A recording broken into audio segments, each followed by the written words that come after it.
Banter, Would I Lie to You? The show with naked truths and well-dressed lies. On David Mitchell's team tonight, a comedian whose performances have put a smile on many people's faces, if not his own. It's Jack D.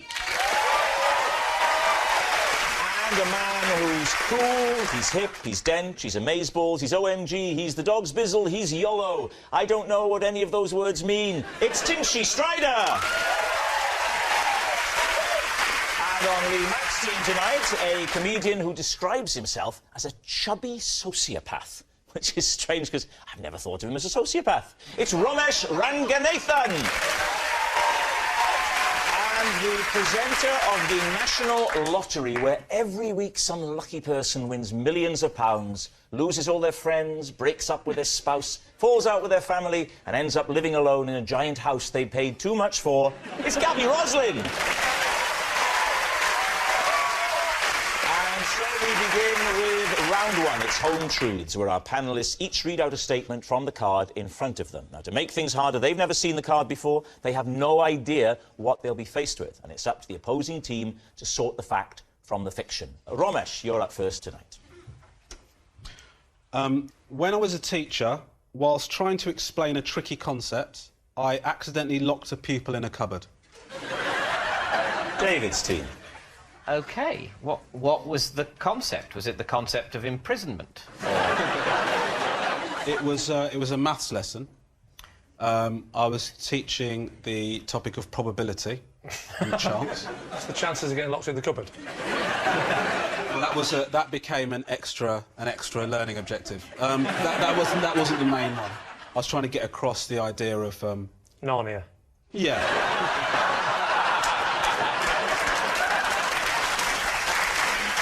I was trying to get them to understand how to explain the concept of probability. So the idea was that if you had, like, an alien arrive on Earth, how would you explain probability? Which would be the first thing you'd do, wouldn't it? Yeah. No, actually... Put the laser down, let me talk to you about maths. Yeah. Romesh, what age group was this? So this is year 8, so okay. 11, 12 years old. So... what happened is I needed somebody to pretend to be an alien. OK. So I selected a child from the class. I didn't just go out and look for one. How did you select? Did you go for the little green one with the pointy ears?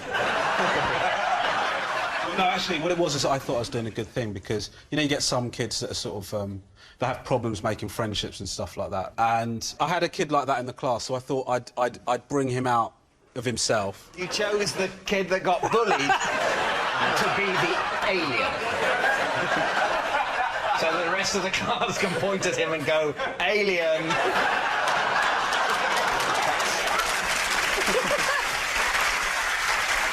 I mean, to be fair, I thought we were just playing a game. I didn't realise this was an Ofsted inspection. So basically what it was, I was trying to make it realistic. OK. So I said to him, why don't we pretend this cupboard is like a transformation chamber? You know, right. You go in the cupboard, you go in as a boy. Oh, it's just getting worse, isn't it? One of my kids came home from school and described this scene. I'd be down that school like a shot. How surprised will you then be to see that teacher on the BBC a few years later? In the current climate, not surprised at all. Basically, I said to him, you're going to go into the cupboard, you're going to transform into an alien. What was the concept again he's trying to teach the kid? Probability. Probability? Yes. We haven't got to that bit yet. We're going to find out when he steps out. Oh, right now we're trying to find out how to transform to an alien right now. That's what we're looking forward to. We're looking forward to him coming out. We never get that far, do we? What am I talking about? At the next Ofsted inspection, a small skeleton was discovered. And they said, what are the chances of that? And they said, well, interesting you should ask that. What were you going to do, though? That's what I want to know. Yeah. If he hadn't got locked in, what were you going to do? The idea was that he was going to come out and be the alien, and then I was going to get different kids to... different kids to... Don't lose confidence. So, I was going to get different kids to explain to him what probability was. So he was going to be like the dummy alien, and then he'd be like... Boo, boo, boo, and then... Never to be bullied again. I can't help feeling that I'm a little bit under attack here. It's all right, because you may be lying, in which case you're off the hook. Why does it help to understand probability, to get children to explain it to an alien? So basically, in order to get the idea that a kid understands a concept, them explaining it and that explanation being clear illustrates that they have learnt it completely. So Romesh, you've sort of left it at he's in the cupboard. He got in. Yeah. What happened? I realised I couldn't open the door to let him out. So I sort of started looking around for other teachers to help me. And they said, actually, the cupboard, it can be opened from the inside.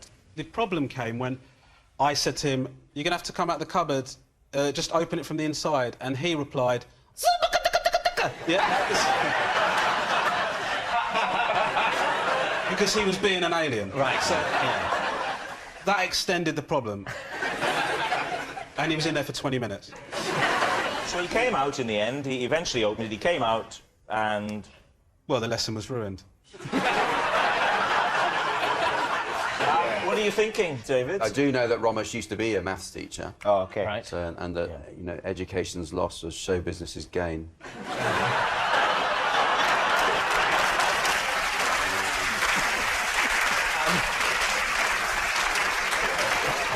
There were so many gaps in the story, I just... Yeah, the story wasn't really adding up, right? Yeah. For a maths teacher, I like that. We think it's a lie, do we? I think it might be. It's a lie for all of you. OK. Romesh, truth or lie? The story is true.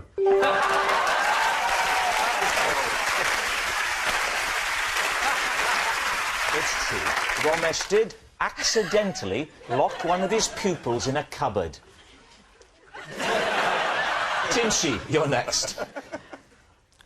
Sometimes I pretend to have broken something in my house so that when a man comes round to fix it, I can play him at ping pong.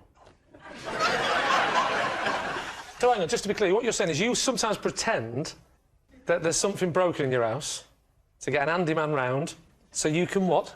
So we can play ping pong. Why did you get a strange man round to play ping pong? It's not really a strange man. He's a neighbour, but he's like a handyman. When, like, sometimes, you know, I want to play ping pong, I'll tell him something's Why can't you just tell him you want to play ping pong? Because, I don't know, I just... Are you telling me the relationship with your neighbour is so bad that the only way you can get him to come round to your house is by pretending something's broken at your place? No, it's not that bad. He likes ping pong.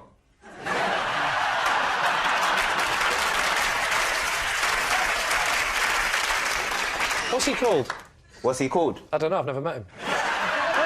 What's he called? Handyman. You could call him Handyman. But you know, but what's his real name? What's his real name? Not His real name's handyman? Paul. Paul the handyman.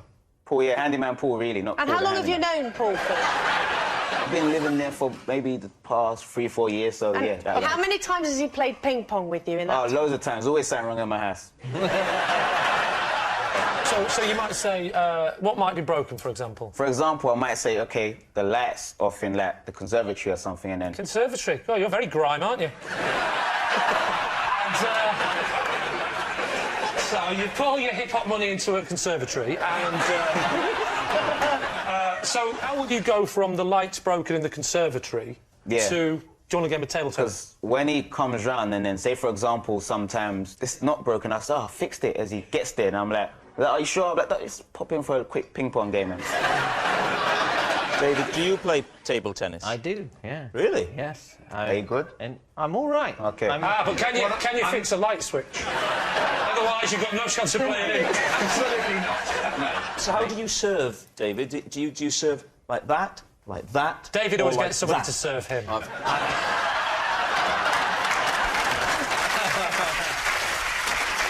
Potentially, I'd really like to sort of to get an idea of how you move the conversation to ping pong. So let's say you've broken your TV. So how would it go? I'll be Paul the handyman. Hello. I haven't opened the door yet. Is it sticking? I can fix that. Actually, no, I can't, because we're going to have to play table tennis again. When someone knocks your door, like, knock, knock, I say, who is it? I don't open and say, who is it? OK. Who is it? Paul the handyman, you phoned me about 3 minutes ago about your television. Who do you think? Oh, hello, Paul, yeah. Open the door, you're in. What's up? So, you tell me, it's your telly. That's I see. what is happening, dude. Your relationship with him is very sarcastic. You try being his ping pong mate, you start getting sarcastic. How do you introduce ping pong? I say, oh, yeah, do you want a drink? And then he'll be like, I'm all right. And I'm like, do you want a game? Kind of And simple. you give him the special drink and he wakes up in the table tennis. It's like... Answer me this. What is he wearing? What's he wearing? When he wakes up. When he wakes up. Have you dressed him as a professional table tennis player? No, He straps us to a mannequin. I'm sick of this! So what are you thinking, Lee? Is this looking plausible? Gabby.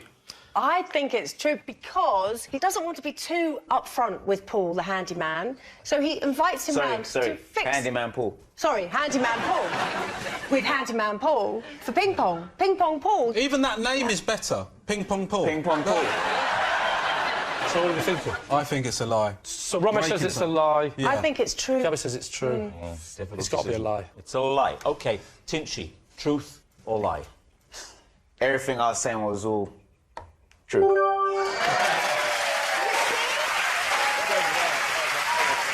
Yes, it's true. Tinchy does like to play ping pong with the man that comes round to fix things in his house.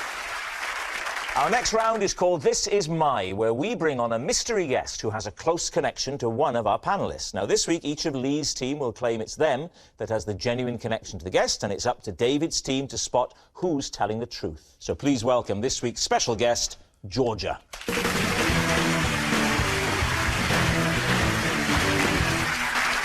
So, let's start with Gabby. What is Georgia to you? This is Georgia, and when she fell down a manhole, I was unable to help her because I couldn't stop laughing. Right, so, Romesh, how do you know Georgia? This is Georgia. I have an irrational fear of sock puppets, and last year I had to leave a children's party when she put one on. Right. And finally, Lee, what's your relationship with Georgia? This is Georgia. After spending a weekend at her hotel, I drove home only to find her cat asleep in the boot of my car. So there we have it. Gabby's mate in a manhole, Romesh's sock scarer, or Lee's lost cat lady. David's team, where do you want to start? So, Gabby, what were the circumstances of George's accident? We had been shopping. To your friends? Yes. How do you know each other? She used to be my next-door neighbour. So how old were you when this happened, the manhole incident? About 13. And describe the mishap, if you can keep a straight face. We'd been shopping, and the bus was coming, and I said, run for the bus, and then I heard a scream, and suddenly I realised that she'd fallen down a manhole. You see, that to me, that would have really hurt. I think if you're running, you don't fall vertically down a small opening. Well, not she's in only real little. life. She's still able to run with a big enough stride to not fall directly down a manhole. But what if you had, like, a titchy strider doing it? So, she got out, and what was the extent of her injuries? How bad is this story? She only started walking 6 months ago. She had a very bad... Chin. Chin? She'd broken her fall with her chin. She wasn't even touching the floor.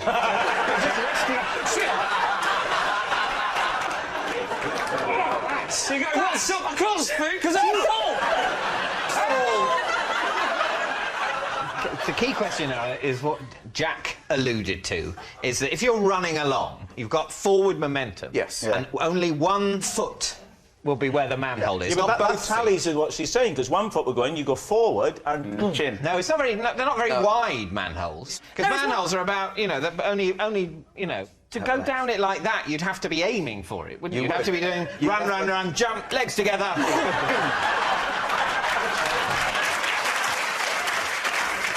Right, Romesh, you have a fear of sock puppets. Yeah, I do, yeah. OK, I believe you.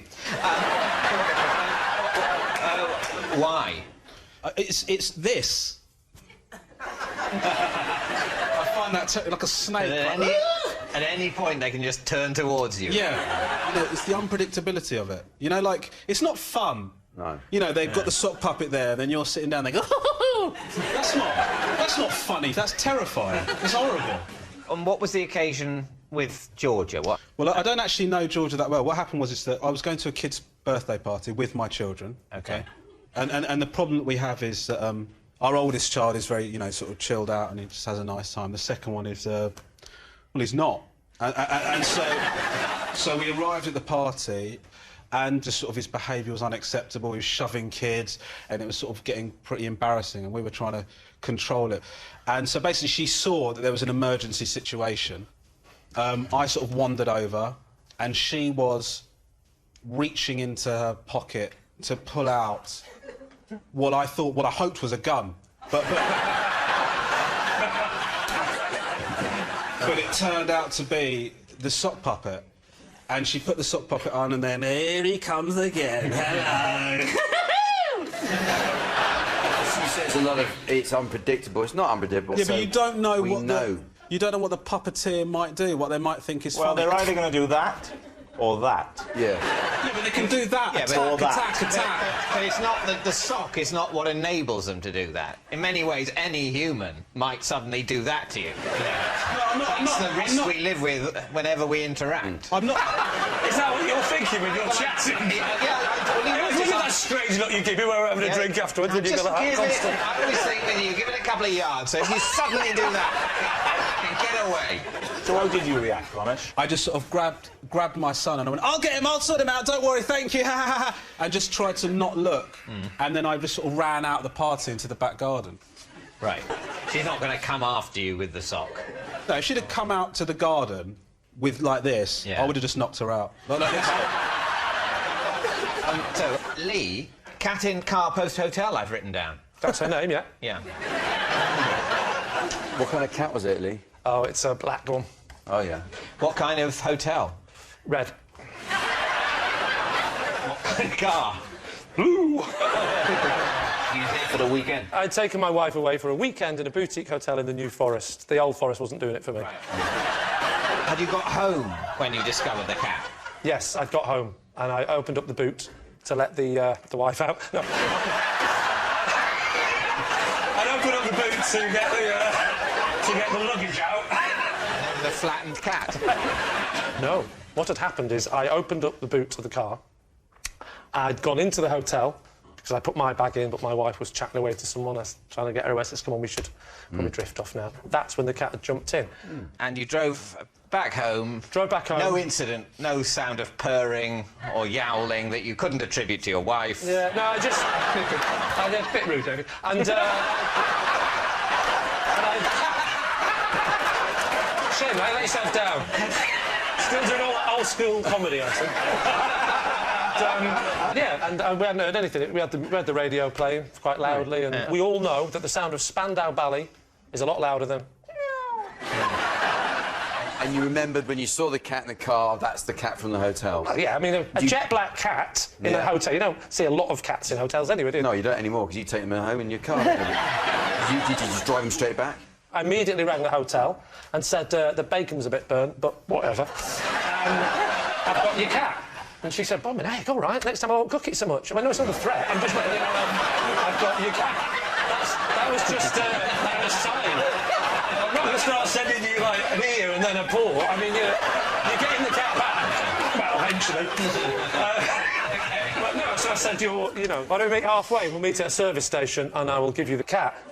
So, David's team, we need an answer. Is Georgia Gabby's mate in a manhole, Romesh's sock scarer, or Lee's lost cat lady? Any initial instincts? Feels like none of them know Georgia. I'm not buying it about the sock puppets, although it is definitely possible. The problem that we have here is that not all of you are telling the truth. That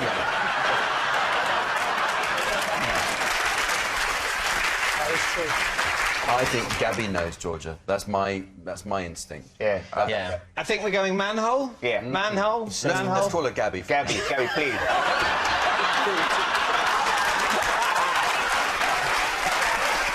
Far ruder than I ever intended to do. I'm so sorry. That was just... If I thought that through, I would have never said that.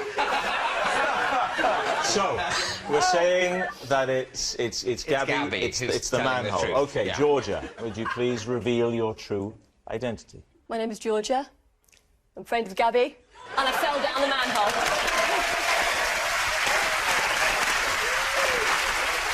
Yes, Georgia is Gabby's fallen friend. Thank you very much, Georgia. Thank you. Which brings us to our final round, quick-fire lies. And we start with... It's Jack. I had to reprimand my builder after I came home early one day and caught him eating donuts in the bath. Please, team. How did you reprimand him? I said, what do you think you're playing at? What's going on? Were they the ones with jam in the middle or the rings? What, the donuts or the bath? The donut. Well, they were a popular brand. They were Krispy Kreme. Other brands are available, but that's what he was eating. What did he say when you said, what the hell are you playing at? He said, oh, so I didn't know you were coming home. In litigation, the bath wasn't filled with water. It actually wasn't even plumbed in yet, but he was lying in it and just taking a bit of a break, having some donuts, having my donut. Did you offer him biscuits and donuts beforehand, before you left that day? Certainly not, no. Because I wanted him to plumb the bath in. Lay on a load of confectionery, he's not going to get on with the work. But anyway, he helped himself anyway. What upset me is he'd gone into the kitchen and helped himself to the... Are they yours? To the donuts. No, they were mine. That's exactly How many right. donuts were there? We bought 36 because we were...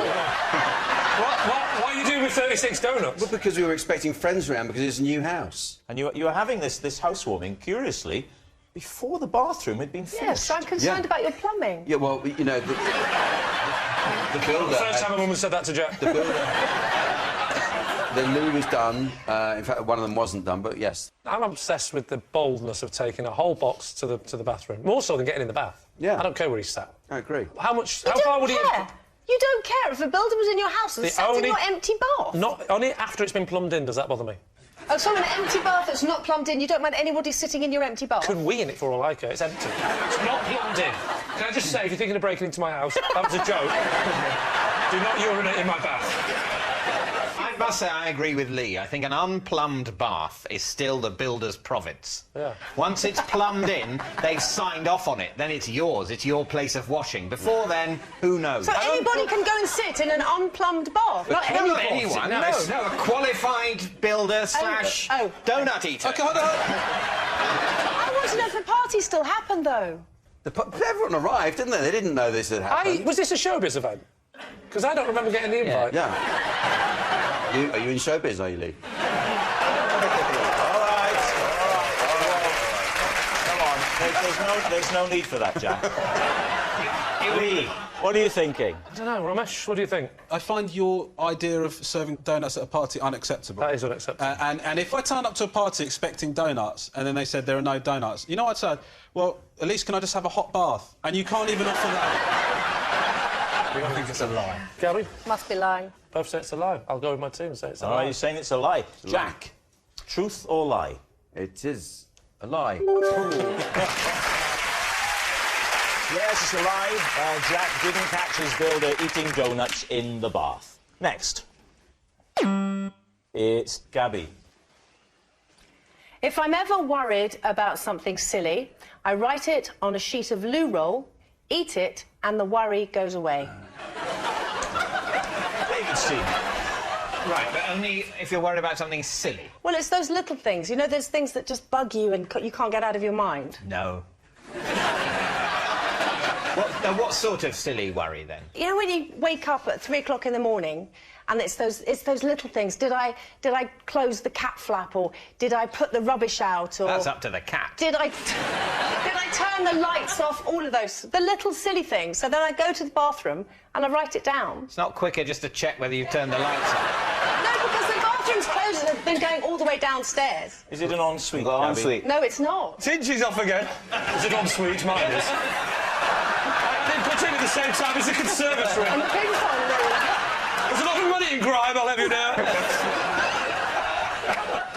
So it's like it's silly domestic. Oh, it's just have I locked the silly back door? things. That sort of thing. When the kids go swimming at school with school, I Yes. sometimes worry that their swim kit isn't ready. What happens if you wake up in the night and worry about all the loo roll you've been eating? So what do you do when you got bigger worries? Then I don't write it on the loo roll. Oh, what do you write on? What do you Kitchen eat? roll. No, that. So, OK, let's say it's you're worried about swim. Swim. You write swim on Yeah. a bit of loo roll, and then Yeah. is that a whole piece? Yeah, but just one section, not the Just, whole well, it's a roll. lot. It's not a lot of loo roll, but it's a lot to eat. No, they're only little. But they're not food. I mean, this is only little, but I don't fancy my chances of getting it down me. It's not like a sandwich. No, but I don't want a sandwich in the middle of the night. But just a delicious... just a delicious piece of loo roll with a slight flavour of England. What was the first worry that led you to go around loo roll and eat the loo roll? Yeah. Do you know, it was probably when I was young. I think I was worried about doing my exams and things like that. So I put the subject that I was worried about Yeah. and I just chewed it up and it went away. The worry went away. Yeah. Did you do well in the exam? No. Okay. We know that was the worry, but what all the rational people here are still wondering is, OK, I'm worried, but why am I writing on toilet paper and then eating it? Because I wanted to go and sit in the light and the bathroom light is on. Good, fine, yes. And I needed a wee. Right. But what's the logic? Because I thought that people say that if you write things down, it takes the worry away. Yeah, well, not they don't just say the if you writing write down. it down and eat it. Yeah. Yes. Do you think... I didn't know what else to do. I didn't know how else to get rid of the loo paper. OK, so it's... Well, you're on the toilet!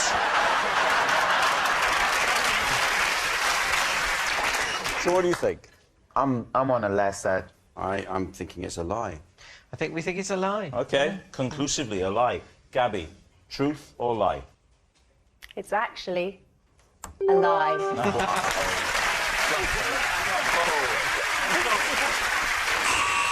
that noise signals time is up. It's the end of the show, and I can reveal that David's team have won by 3 points to 2.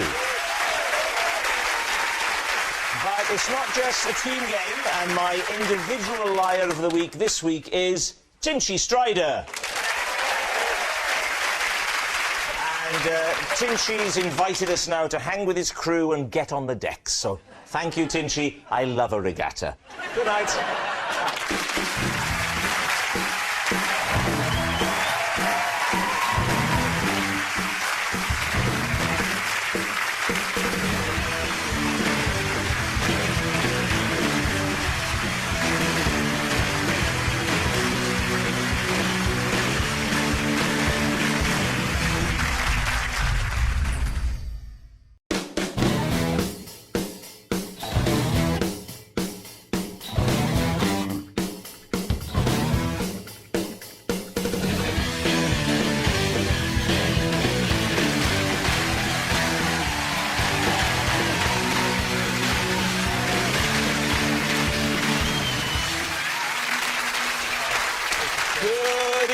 And welcome to Would I Lie to You, the show with dedication to fabrication. And on Lee Mack's team tonight, a TV chef who co-wrote the Hairy Dieter's book. I bought it last week, and I've already lost £9. Well, £8.99 to be precise. It's the hairy biker, Dave Myers. And a woman whose working day starts at 3 a.m. So put your hands together, very quietly, so you don't wake her up. It's Susanna Reid. On David Mitchell's team tonight, a man who is one of the few comedy geniuses who can do the vital but thankless task of hosting a comedy panel show. Jimmy Carr.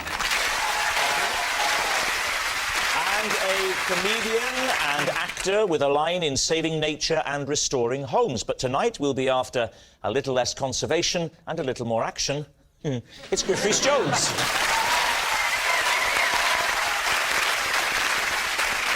So we begin with round one, Home Truths, where our panellists read out a statement from the card in front of them. Now, to make things harder, they've never seen the card before, so they've no idea what they'll be faced with. And it's up to the opposing team to sort the fact from the fiction. Jimmy Carr is first up.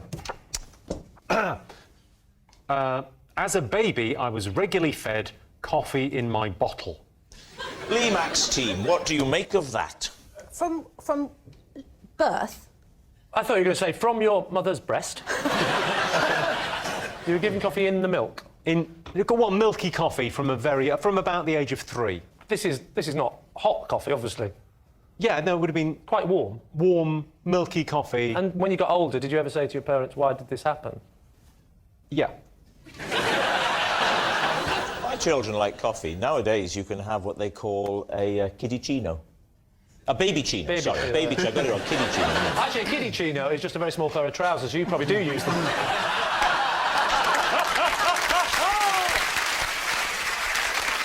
If they were putting coffee in your milk... No, they weren't putting coffee in my milk. I was having coffee. Slightly milky coffee. Okay. Well, that is the same as putting coffee in milk. There's a distinction between putting coffee in milk and putting milk in coffee. Well, what is the distinction? Well, it's like a distinction between having a glass of water and going swimming. In the one case, you're putting water in yourself, and in the other case, you're putting yourself in water. Did they give you other sort of more adult foodstuffs at a very young age? I think I was allowed a modicum of booze as a child. Oh, were you? At what age were you allowed booze? Like as a baby. That was to offset the coffee buzz. Yeah. Lee, what were you given as a child? Evo stick. That's glue. Yeah, but that was to stop me getting out the cop. David, as a small child, what were they bringing you in your quarters? Just a port and a cigar. Took the words out of my self-parodic mouth. No, the blood of a pheasant. Did you say pheasant or peasant? Lee, what are you thinking? Is there any truth in this? Which way are you leaning? I don't know. What do you think, guys? I think we're skirting on the edge of giving out really bad childcare advice. That is true, but I can't help thinking that any parent that's looking at Jimmy and thinking, I want to raise a child like that anyway, is a dodgy parent in the first place. You know what I mean? I think it's nonsense. I think it's nonsense. Nonsense, OK. I think it's a lie. You think it's a lie? Well, we'll say it's a lie, then. Pretty conclusively, Yeah. it's a lie. Jimmy Carr, were you telling us the truth then, or were you telling a lie? I can tell you, it is absolutely true. Wow.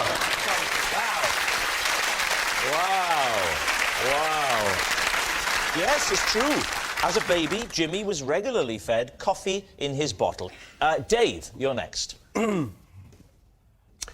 once spent an entire Christmas locked in a bank. David's team. OK, by an entire Christmas, what are we talking? All 12 days, I'm assuming. No, from Christmas Eve until about 7 o'clock on Boxing Night. On Boxing Night? Yes. When the bank opened for the usual Boxing Day evening. Yes, and Somebody came to let me out. which bank? It was a merchant bank. I was working as a security guard, and I'd elected, due to personal trauma, that I'd spend my Christmas working overtime guarding Hill Samuel in Victoria. And then they forgot about you. No, because there was a rush on at Christmas. I never got relieved on Christmas morning. Oh, we all look forward to that. There, Rob, haven't we? I mean, it's in the Bryden household, I have to say, it's my one Christmas treat. It was the Christmas after John Lennon got assassinated. And you had to go into hiding? No. I don't ever remember you being implicated in this. But you see, I was living with a girl in Streatham. Yeah, Yoko. And we split up because she was seeing somebody else. John Lennon. So I needed to get a job. Yeah. And, you know, I wanted to be a bit of a martyr. So I said I'd work the Christmas shift as a security guard. Like many of the great martyrs through history. Dave, answer me this. Yes, certainly, Chris. You went through a period where you were so lonely and down that you didn't have any family of any kind whatsoever who were saying, come home for Christmas and come and, you know... No, but they laughed themselves silly when I phoned them up on Christmas Day and told them where I was. How did you do that? There was a phone in the bank. What sort of bank is this? With a phone in it? Honestly, I've tried to phone a bank over and over again.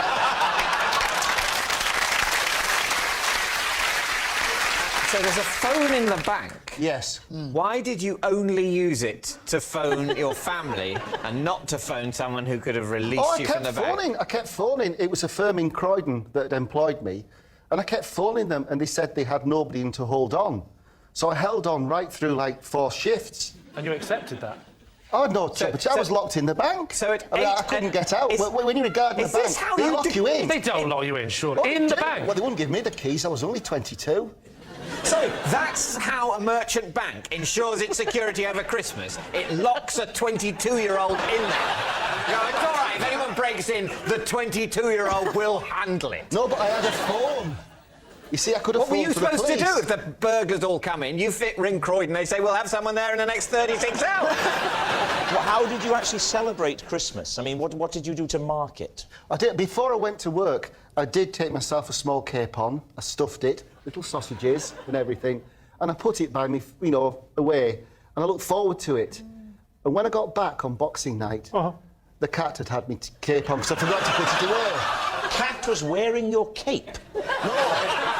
Capon is like a type of chicken. Oh, sorry. I didn't even have a Christmas dinner. The cat wasn't wearing the apron. He said... Oh, the cat's there taking over doing a fry and going, well, he's got about to look after himself. No.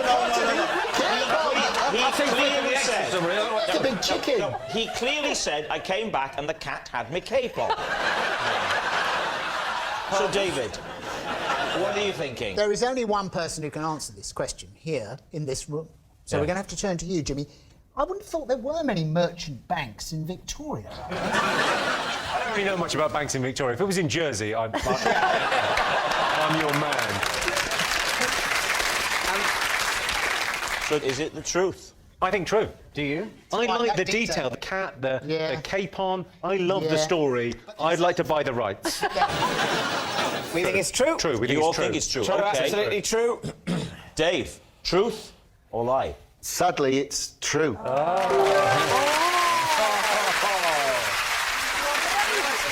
Yes, it's true. Dave once spent an entire Christmas locked in a bank. Our next round is called This Is My, where we bring on a mystery guest who has a close connection to one of our panellists. Now, this week, each of Lee's team will claim it's them that has the genuine connection to the guest, and it's up to David's team to spot who's telling the truth. So, please welcome this week's special guest, Ray.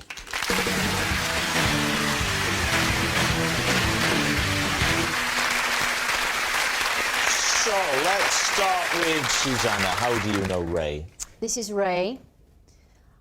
I stole his title for downing a pint faster than anyone else on the BBC breakfast team. Dave, what is Ray to you? This is Ray, and as teenagers, we spent 2 weeks building a 35-foot-long airship in his back garden for it only to be popped by his pet cat. What about you, Lee? What's your relationship with Ray? This is Ray. He taught me to drive in a hearse. So there we are. Susanna's pint-drinking opponent, Dave's airship-building buddy, or Lee's hearse driving instructor. David's team, who do you want to start with? How quickly can you drink a pint?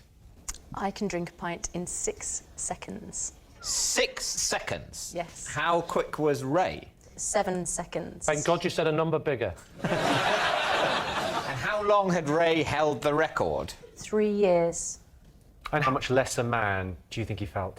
It was a tough phone call because I had to call him to tell him that his record had gone. So you just did this at home, did you? I've had another one, Ray. Sorry. Really getting through it tonight. No, Ray... If you're drunk, why'd you turn northern, Jimmy? Because of the alcohol. All right.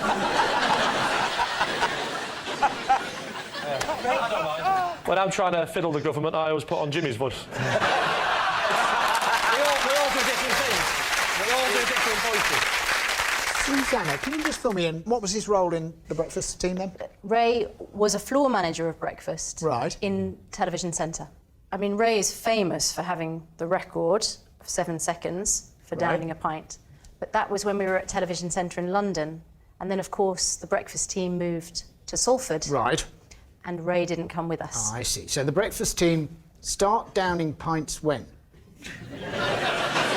I've seen the show. I think they start before they film. What's the context for this pint drinking? Is it an annual... It is the annual Christmas party What is your pint drinking technique? You have the pint. And you drink it. Quickly. I tap it once. Yeah. And I do it in 4 glugs. 4 glugs? Yes. You can't do a pint in 4 glugs. How big are your glugs? I'd like to know about the phone call. Did you want to call him straight away? Did you wait till the next day? It was the next day. Did you have to ring him? Because he's already, you know, lost his job. The place he works is closed. And so going on top of that, you may think you're remembered fondly as the fastest beer drinker here. Well, no, not even that. You've been beaten in that by one of the female presenters of the show. He didn't care. He got a new job teaching people to drive in hearses. Let's move on to that. So he taught you to drive. Why in a hearse? Because that's the vehicle he owned, because he was a funeral director. So what does the sign on his shop say?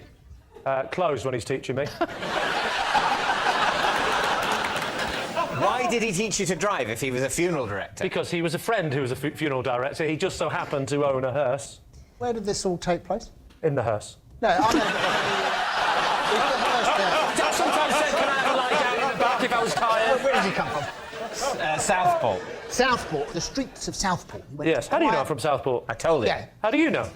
Because we've been doing this programme for 1,000 years. Right, so Is that you, David? Is that David? I know everything about you, including the fact that you did not learn to drive in a hearse. Nevertheless, we have to go through this. What age did you get your driving licence? About 22. Wow. 22? Why, what? About 22. Well, I was a late wait? developer. I don't didn't think get my he first was- girlfriend until 46. I'm only 44. Give me a call in a couple of years. Actually, I'd like to ask you something. What the name of this funeral director? What, Ray's funeral directors? Ray's funeral director. No, that's not my answer. I said, what? Ray's funeral directors? Yeah, and what was Ray's funeral directors called? I'll tell you now. I'll tell you what Ray's funeral directors was called. Yeah? Jones's funeral director. Jones, how does he do it? How does he come up with it so fast? When he took you out for these driving lessons, did it ever happen that you had, how shall I put it, a passenger in the back? No, but he did teach me once with a coffin in the back that didn't contain a body. It didn't contain anything. Before you go, what was in there? Did he? The cardo have got a bit more protected over their fruit and veg. Should we move on to the airship? Yes, this is Dave. So you built an airship? I mean, this seems entirely plausible to me. You built an airship in your back garden? No, in Ray's back garden. We had a mutual love of dirigibles. How old were you when you did this? 16. What did you build your airship out of? It was mainly air. No, it was plastic sheeting, but it was sculpted so it did form the shape of an airship. How can you sculpt sheeting? Because the way you cut it and you put it together, when it's blown up, it will assume that shape. And was there anything underneath it? There was meant to be, but it never got that far, really. When the cat jumped on it, it was kind of put it out of commission. Billowing in the wind. It was a different cat. You had terrible trouble with cats. How did you inflate it? With a vacuum cleaner put on blow. So you blew it up with the Do they vacuum have cleaner? blow function? I don't know. Do you do the vacuuming very often? God, no! No. I don't know. I'd have to ask my people, but I imagine someone does. This is terrible to see 3 grown men who've never picked up a vacuum cleaner. Oh, I have picked Oh, I picked one up, yeah, but not for vacuuming. Yeah. So the idea was you actually get the shape formed, and then you heat the air that you put in, and hopefully it would have flown. How do you heat the air once it's already in there? Crafting a gondola with 2 camping stoves on. OK. It wasn't to carry people. You said crafting a gondola. Yeah, 'cause now, we never I know got what that all far 3 of because- those words mean. I can't get a concept out of them. In airship terminology, in dirigibles, it is a gondola that's suspended underneath the bag of gas. Oh, you know what? That fact alone, Have true. we changed channels? Where were you going to go? Venice. Just flying, really. It was I was thinking next time I get locked in a bank, I want an escape plan. You see, I've been on an inflatables course where Yeah, been on it. Hang on. What is an inflatables course? It's for people that keep letting down their girlfriend.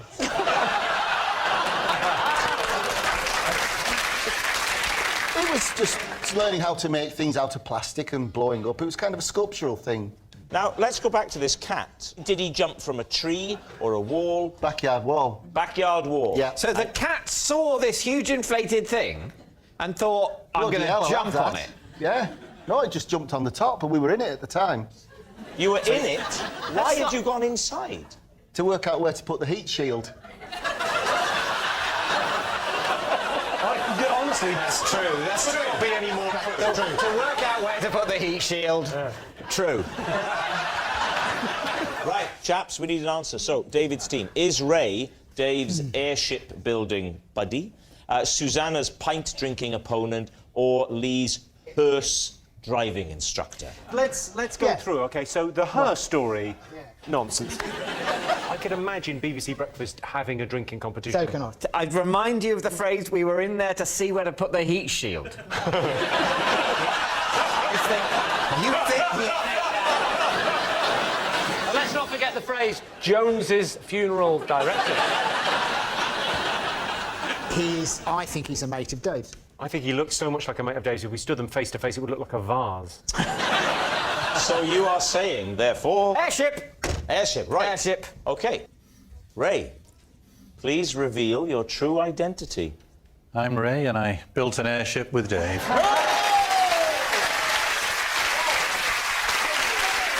Thank you very much indeed, Ray.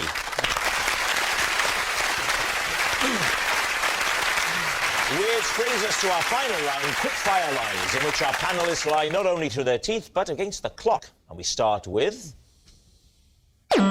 It's Susanna. Off you go. My dad used to keep a coconut in the car because holding it was the only thing that would cure my travel sickness. David's team. Where did the coconut come from? We used to go on this very long journey to Devon. Yeah. So that's where we used to go on holiday. One year, when the fair came to the village where we were staying, we won a coconut, and because I was sitting with it in the car on the way home, because I was so fond of it, it was the one journey where I didn't get sick. And you hadn't opened the coconut, you hadn't given into No. the temptation, which most of us, when we get a coconut, really the thrill is the smashing open with the hammer of the coconut. I disagree. Oh. It's the drilling and the sucking the milk out with the straw. Some of us like to drill and suck, some of us like to smash. This is what it says on robsmatch.com website. So, talk us through the benefits. I mean, what was it about holding the hairy little fella that... You got excited then, didn't you? That's brought you such comfort.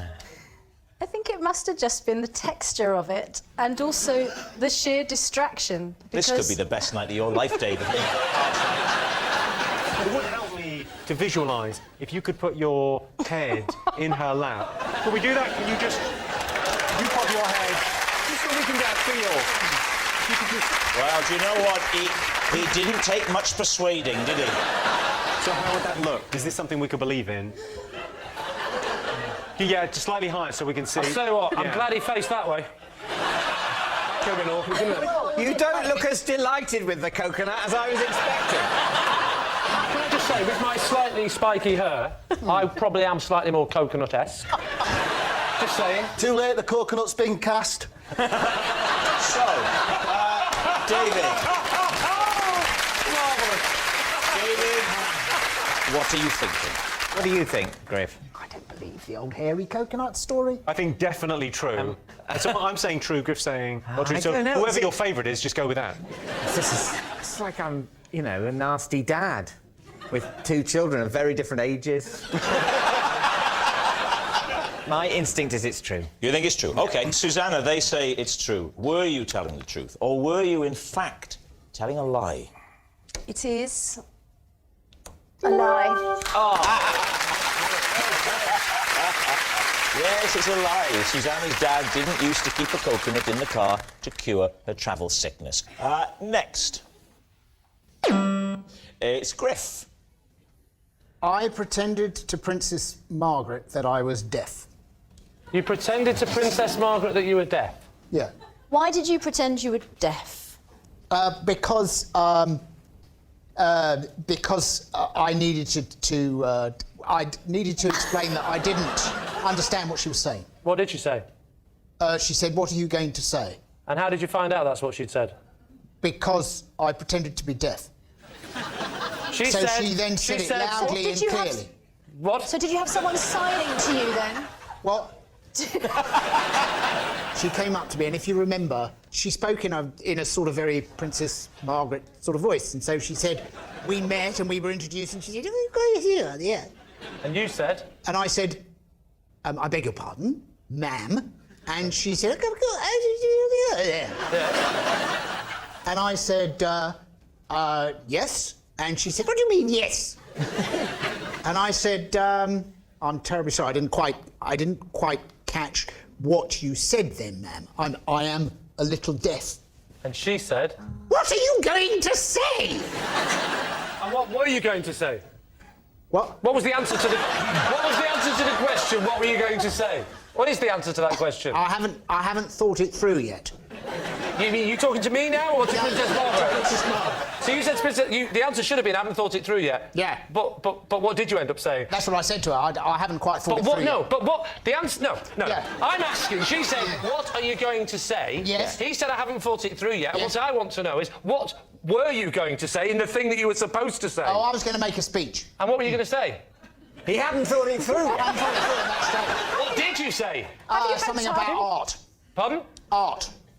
Sorry, I didn't understand what you said. No, I said I had to make. Oh, that's better. You can hear better with your glasses on, can't you? Yeah, I can see you because I can see your lips moving now. And probably I might be able to read them. Okay. It was a competition. It was an art competition. Were you in it? And I was giving prizes. Oh, you were to the giving people. prizes? Yeah, and she being invited along as the a royal member of royalty. And so I met her, and I couldn't understand a word she was saying, so I had to lie. And pretend you were deaf. It all went horribly wrong. Lee, what are you going to say? Is that true, do you think? What do you think, Susanna?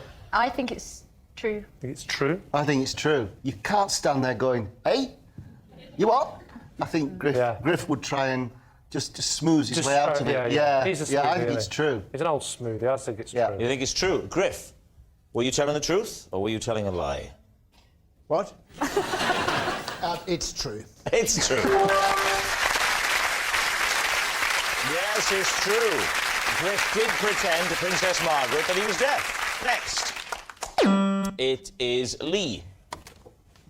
I have hidden in a cupboard to escape Anthea Turner. David. Where were you when this happened? In the cupboard. Where was the cupboard? In the room I was hiding from Anthea Turner. Where was the room? Just away from Anthea Turner. What was the occasion? And do not define the occasion or the geographical space in relation to Anthea Turner. What else was it? It was on a TV show that I was doing. Hide in the cupboard from Anthea. I remember seeing it on BBC Three. Very good. I don't think Lee was ever on it, though. Oh, that's a lie. Yeah. What was the show called? Pet Power. Pet Power. Pet Power. Yeah. It was about cats with capes. What were you doing on the show? What was your role on the show? My role on the show, I was the warm-up man, like a TV warm-up man. Pet Power was a show where the pets would come on and there would be interesting stories about pets, and some of them, this particular incident, was a butchie goes up into the rafters, and I'm upstairs in my dressing room, and I'm watching it on the monitor, and I hadn't been doing comedy very long, and I was running out of things to go back and say to warm the audience up. Yes. And I saw the budgie go up in the rafters, panicked, and there was a knock on the door. Hid in the cupboard. And they actually came into the room, but I was hiding in the cupboard. And you mean the floor manager, if you will, turned to Anthea and said, Anthea, I need you to pop upstairs and get the warm-up I don't think it was Anthea that personally came to get me. Oh, I see. But you how will I didn't ever hide know? from... How will I ever know, Griff? They knocked on the door of your dressing room. Correct. Then what happened? As the door opened, I thought, oh my God, they're going to come and get me and say, come on, get out of the cupboard and do some jokes even though you've gone left. And at that point, this is the bit you're not going to believe, I thought they're going to find me, and then I saw a lion, a witch. I was able to escape into the forest, never to be seen again. I Tell you what I'm interested to know. Yeah. You didn't stay in the cupboard indefinitely. No, because that would have been ridiculous. You came out, and you must have chanced upon Anthea. I did. It wasn't really Anthea that went to look for him, it transpires, just the floor manager. It was a perfectly normal professional relationship. He's rather building up his intimacy with Anthea Turner. I don't think they've ever exchanged any words at all, even in the lie world where any of this happened, which is not the world we're living in at all. Narnia is more believable. David, could that be true? Griff, do you think it's true? It's not true. Jimmy? I think it could be true. I know Lee used to do TV warm-ups. I used to do TV warm-ups as well. It's how a lot of comics start. And I do think when you start out, you run out of material. You do. Do you think it's true? I think it You've could be talked true. yourself into thinking it's Yeah, I have, Well, yeah. I listened to you earlier in the show and it didn't work, so I'm going with Griff. It's a lie. You think it's a lie? OK, Lee, was it the truth, or were you telling a lie? Of course, it is absolutely true.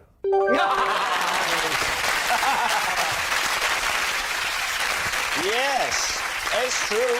Lee has hidden inside a cupboard to escape Anthea Turner.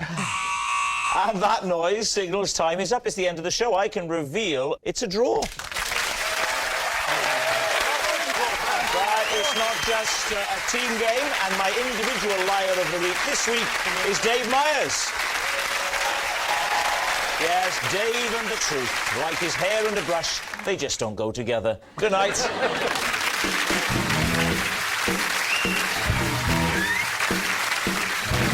A blind date with an army doctor leaves Miranda fighting for her love life next on BBC One.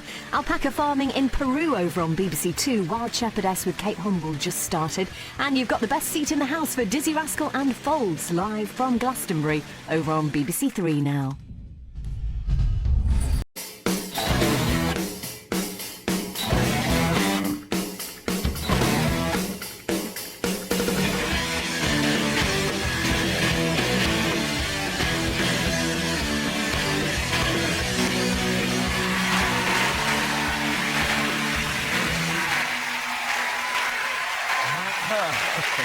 Good evening, and welcome to Would I Lie to You, the show where it's fine to fib. On David Mitchell's team tonight, she says she'd rather be known for her journalism than her glamorous dress sense. Well, I'd rather be known for my comedy than for being a world-class lover. But we play the hand we're dealt. It's Emily Maitlis.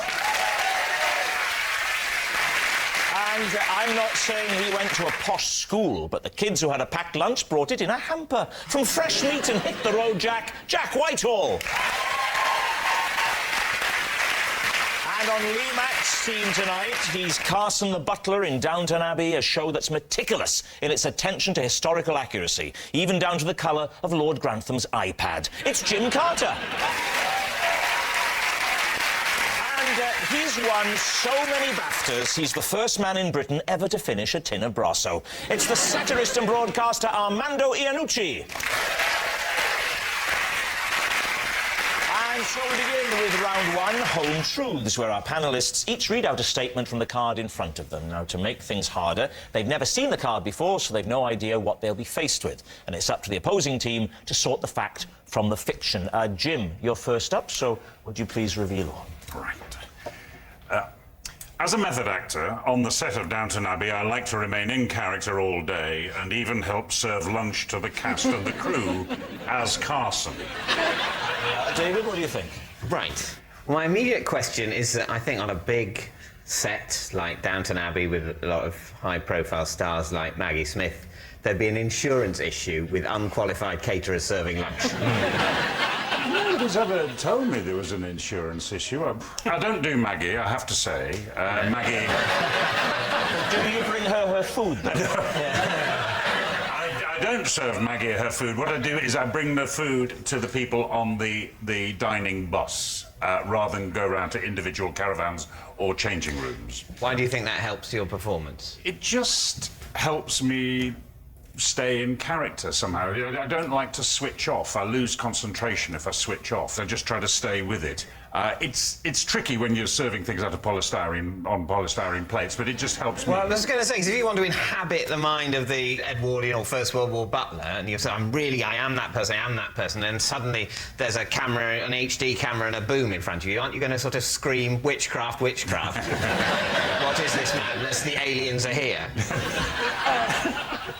No, I would never dream of doing that because I'm in the bubble, you know, so I don't notice those things. Do you do it with every role that you play? So if you were doing a film about, say, like a man that liked wearing women's underwear, you would be committed to wearing women's underwear for the whole shoot. You're the only person who's seen that film, Jack. But you're a dresser, obviously, so you would dress all the male members of the cast that I'm a you butler, tend to as well. madam. A dresser? I mean, there are scenes in which you help Lord Grantham on with his buttons. pants. Yeah, that's when the other valets have disappeared or are in jail or have been accused of murder and things like that. Yeah, which is most it's only in extremis that I do the cufflinks. I butler will sometimes do that, I can vouch for that. I think the problem with you, Jim, is you've got such a lovely voice. Everybody's happy just... You're just sat there. You're sat there like this. Yeah, you flounder in such an authoritative way.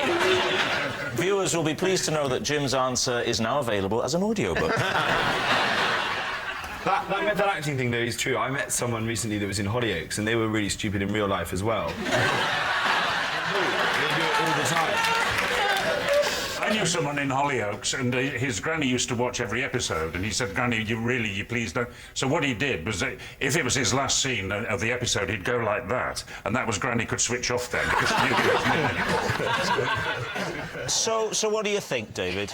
I don't think it's true. I think it's the sort of thing people make up about actors, and I think in this instance it would be very impractical. I think on a long, busy filming day... You'd spill things, wouldn't you, the whole time? You'd spill things on your suit. The last thing Jim would want to do is serve other people food. Well, I think it's very feasible that an actor would do that sort of method thing, but I think Jim, having heard him and met him, he's such a cool cat. I imagine he's the kind of guy rocks up on set, gets handed the script, quick skim read, and then, in the words of Snoop Dogg, just drops it like it's hot. I think he means it's a lie. Do you know, thanks to you, we're reaching a whole different demographic. So, they think it's a lie. Jim, truth or lie? I do drop it like it's hot, because it is a lie. Yes, it was a big fat lie. Jim doesn't remain in character all day at Downton Abbey. Jack, you're next. I once hid a girl in my bed whilst my entire family came into the bedroom to have a conversation with me. Lee. Now, how old were you? I was 18. And a bit of a nervy question. How old was she? No, she was... she wasn't. She was of age. Of age? Yeah. 44. 65. No, she was just of a normal age. She's been a normal age. She's a normal age. It's a bit ageist, isn't it? An 18-year-old boy. Are you saying that Rob's abnormal? Well, yeah, if Rob was in my bed, it would be a bit weird, but... Actually, a lot easier to hide it. Just pop him in the pillowcase. Over your shoulder, off you go. So, you'd had a lovely tender time with this young lady. The next morning arrived, the start of a whole new dawn, and she was secreted, hidden, under the duvet. My dad comes in, knock, knock, and knock. I say, "Get under there." Under there. And what did your dad say? No,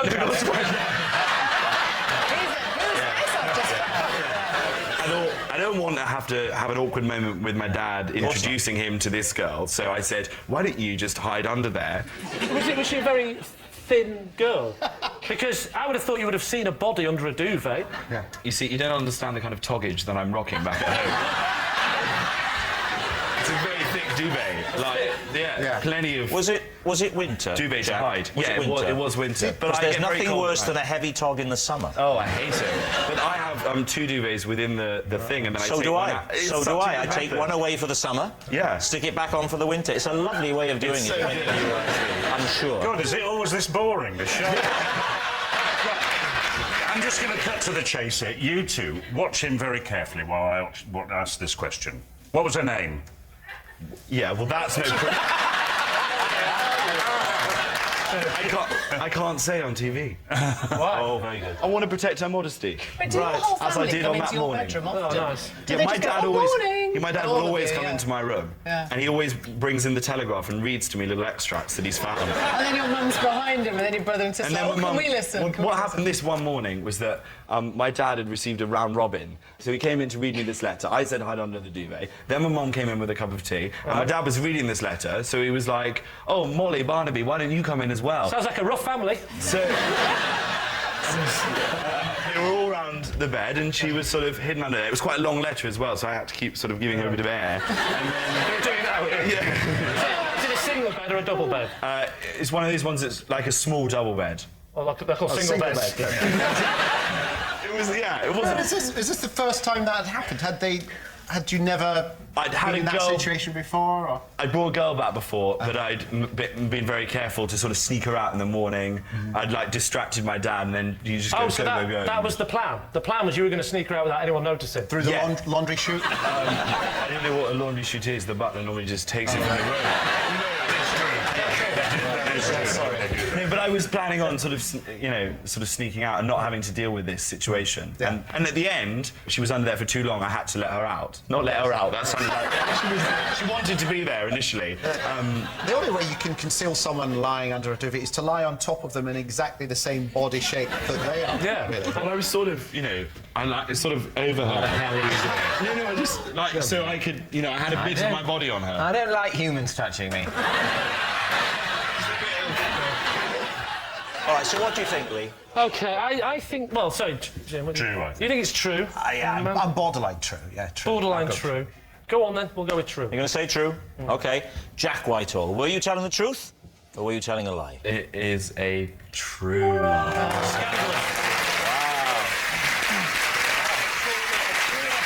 Yes, it's true. Jack did once hide a girl in his bed whilst his family came into the bedroom to have a conversation with him. Our next round is called This Is My, where we bring on a mystery guest who has a close connection to one of our panellists. This week, each of David's team will claim it's them that has the genuine connection to the guest, and it's up to Lee's team to spot who's telling the truth. So, please welcome this week's special guest, Benji.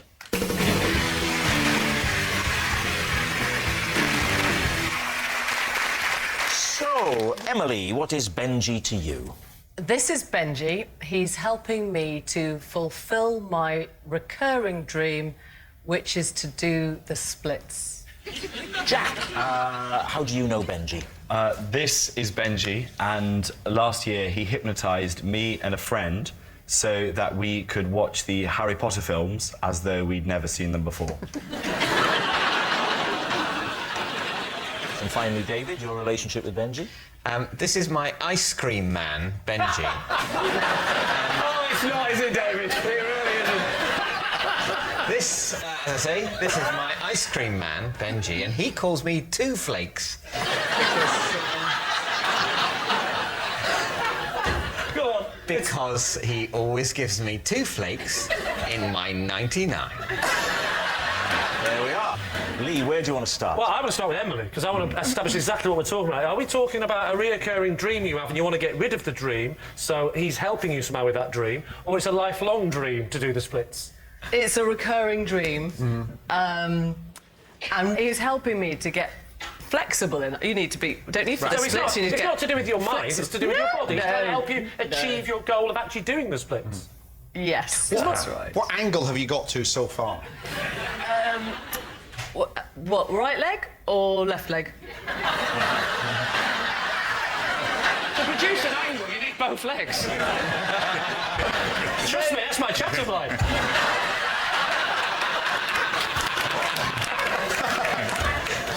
If it was the box splits... Yeah. Box splits? Which is where you're, ta-da, like, facing forwards. Yeah. Not at all. No. If it's that way... Yeah. Not bad. Right. OK. That way could do better. So your best one is what? Your right leg forward and your left leg back? Left leg, I Great, think. well, let's make it easy for you. Do that one. Yeah, I'm not very... I can't... No, the point is... What? What is the point? The point is... It's a recurring dream. That's really weird. I have a recurring dream with you doing the splits in it as well. I have a recurring dream that I'm a piece of cheese and a womble's chasing me. I don't wake up and then look to the nearest man and go, I don't suppose you could dress as a womble, I'll dress as a piece of cheese and you chase me. You know, then try and do it. Maybe you should. There are different sorts of dreams, though, aren't there? There are dreams you want to come true. You're not going to break into song again, are you, David? So what's he teaching you to do, then? Is it Pilates? Is it... Yeah, it's Pilates. Don't give her multiple choice. Have you had enough now of Emily? Do you want to move on? Never have enough of Emily. All right. David, can I ask you a very mundane question? How much does Benji charge you for a double flake 99? He charges me £1.50. How much to the regular customer is a double flake ice cream? A double flake ice cream is not available to the regular customer. What thoughts went through your mind when he... Presumably there was a time when he said, I'm not going to give you just one, I'm going to give you two. Basically, my thoughts were a mixture of pleasure and embarrassment. So, like in so many scenarios.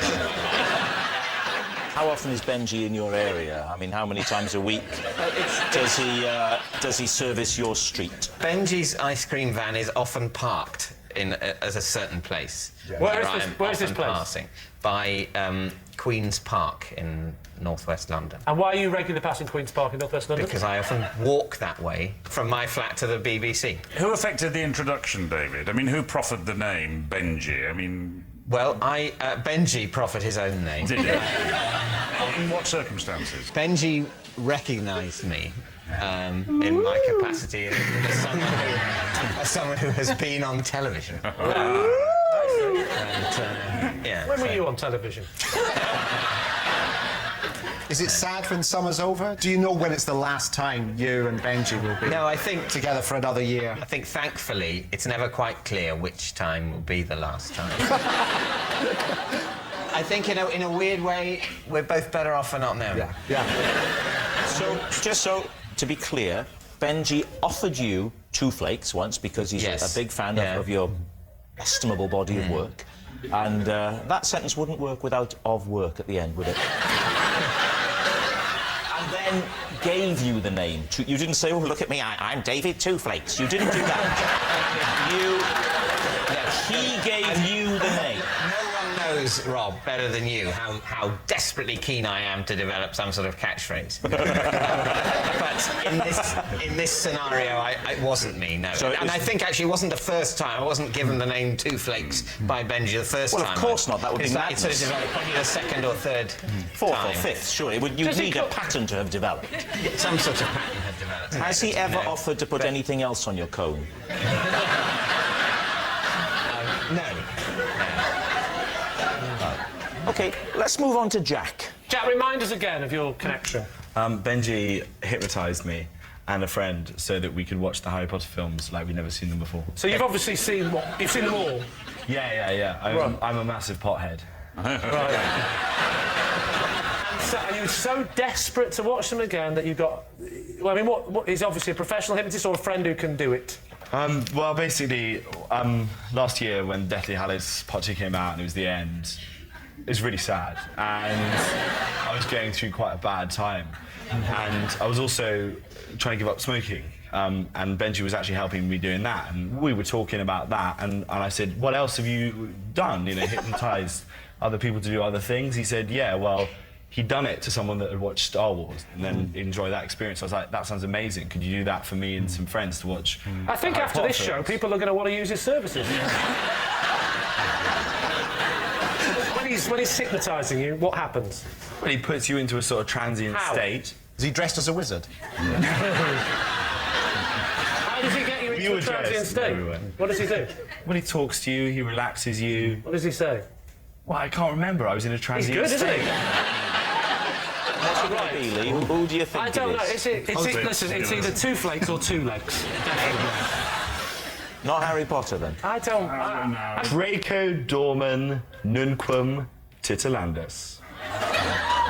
Yeah, a couple of potheads in. That is, of course, the Hogwarts school motto, never tickle a sleeping dragon. Right. I tell you what, that's a good memory, considering you've technically only seen it once. Right, we need an answer. Lee's team, is Benji Emily's splits teacher, Jack's mind-wiping hypnotist, or David's flaky friend? What are you going to say? Oh, this is tough, because they're all so not true. I'm going to go for the most ridiculous answer. We're going to go for Jack. You're going for Jack? You're saying it's Jack? You're saying it's Jack, it's the hypnotist, it's the Harry Potter... Oh, OK. So, Benji... Change it to Emily. What are you saying? You're saying it's Emily, it's the splits. Jack, we'll go for Jack. Will we go for Jack? I'll tell you what, we'll just tell you. It doesn't matter. What are you saying? We'll go for Jack. Jack, yeah. You're saying Jack. OK, right. Benji, would you please reveal your true identity? I'm Benji, and I've been helping Emily achieve her dream of being the splits. Wow. Wow. The obvious next question is, would you be willing to give us a quick splits? Of course. Whoa! Thank you very much, Benji. Thank you. Which brings us to our final round, quickfire lies. We start with David. Last year, I was forced to abandon the purchase of a new armchair mid-transaction because the shop assistant used the terms well gel and amazeballs.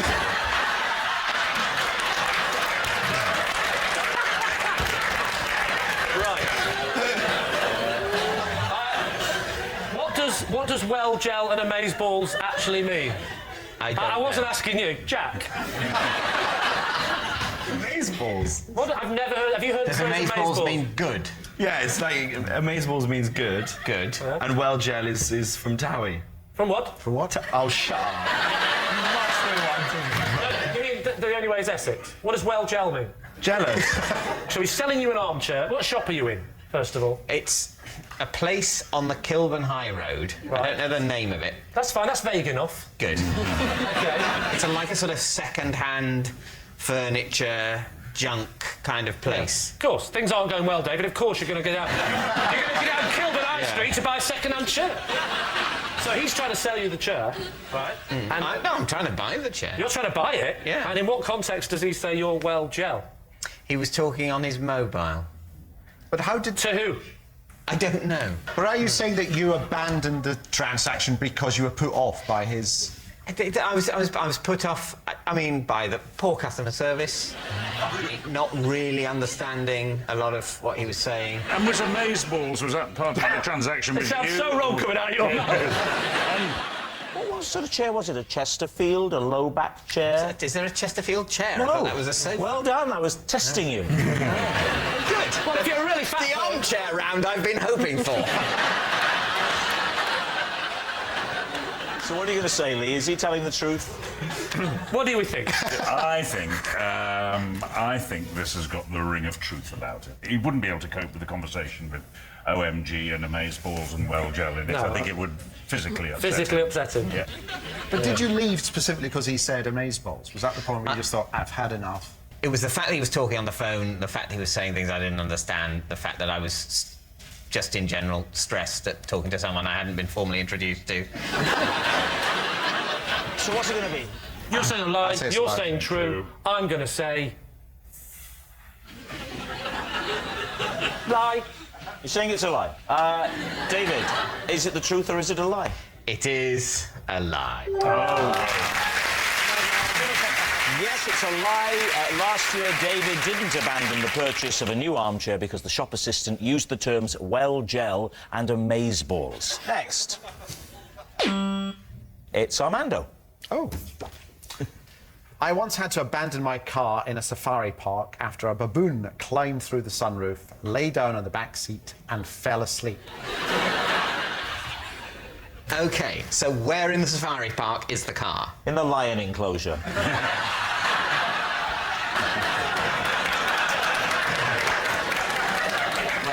Where in the safari park is the car? It's... Where do you think it is? In the baboon area. Are you answering for that, Tina? It could have been in the car park. Question. It could have been in a skate. What would the baboon be doing in the car park? The baboon? Yes. May have escaped. I'm not saying that the answer to the baboon enclosure would have amazed me.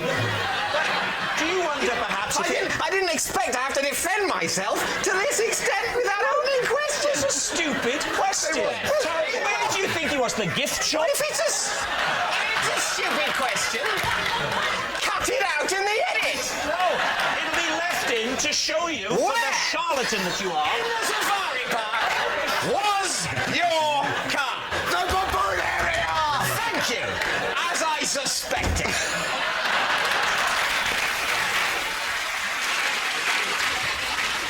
All right, so anyway, back to where we were now. Where were we? In the baboon area. So, why was the sunroof open? It wasn't. Let me mime it for you. Why was the sunroof open? Is that how you think sunroofs work now, Dave? When was the last time you had a car? Why don't we all open our sunroof? Let's get the audience opening their sunroof as well. Come on, let's all open our sunroof together. Emily, open your sunroof, girl. Sorry, I'm sorry, it's still a bit hot in here. Shall we open the windows?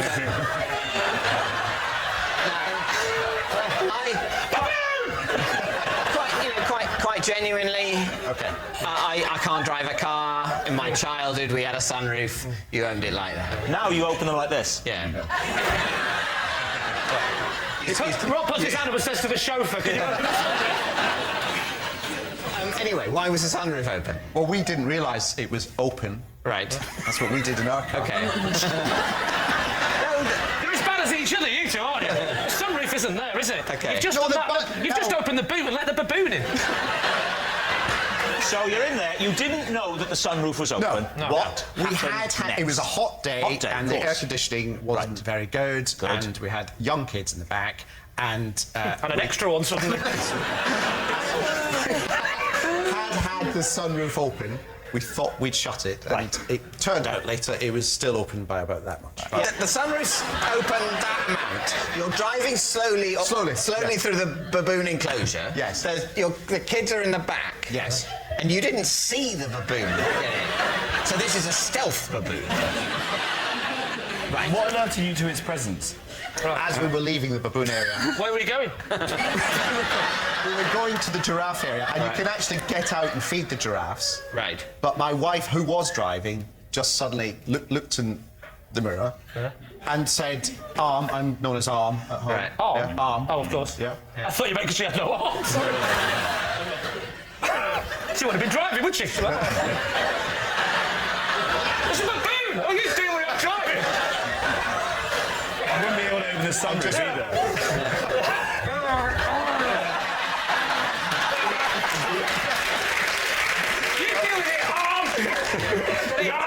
Oh, what's that?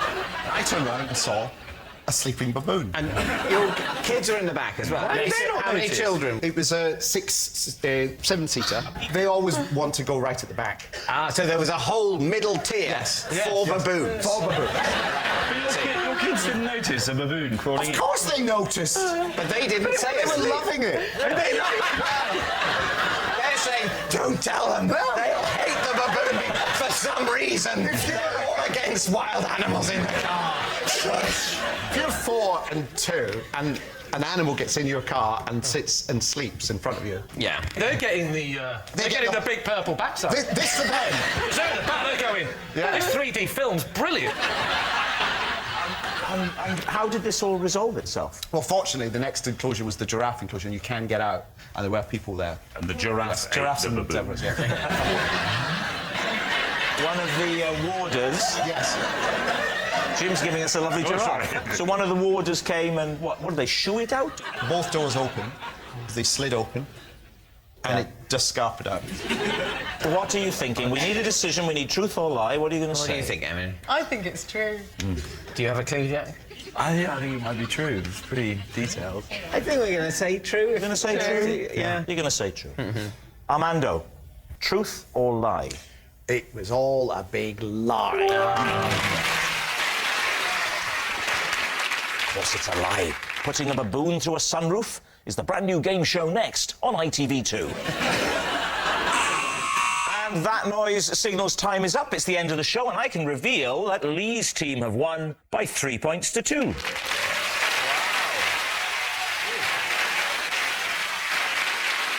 And my individual lie of the week this week is Jim Carter. Yes, Jim Carter, honestly, he's so dishonest, he'd steal the shirt off your back, then iron it and lay it out on the bed with the rest of your morning suit. Good night.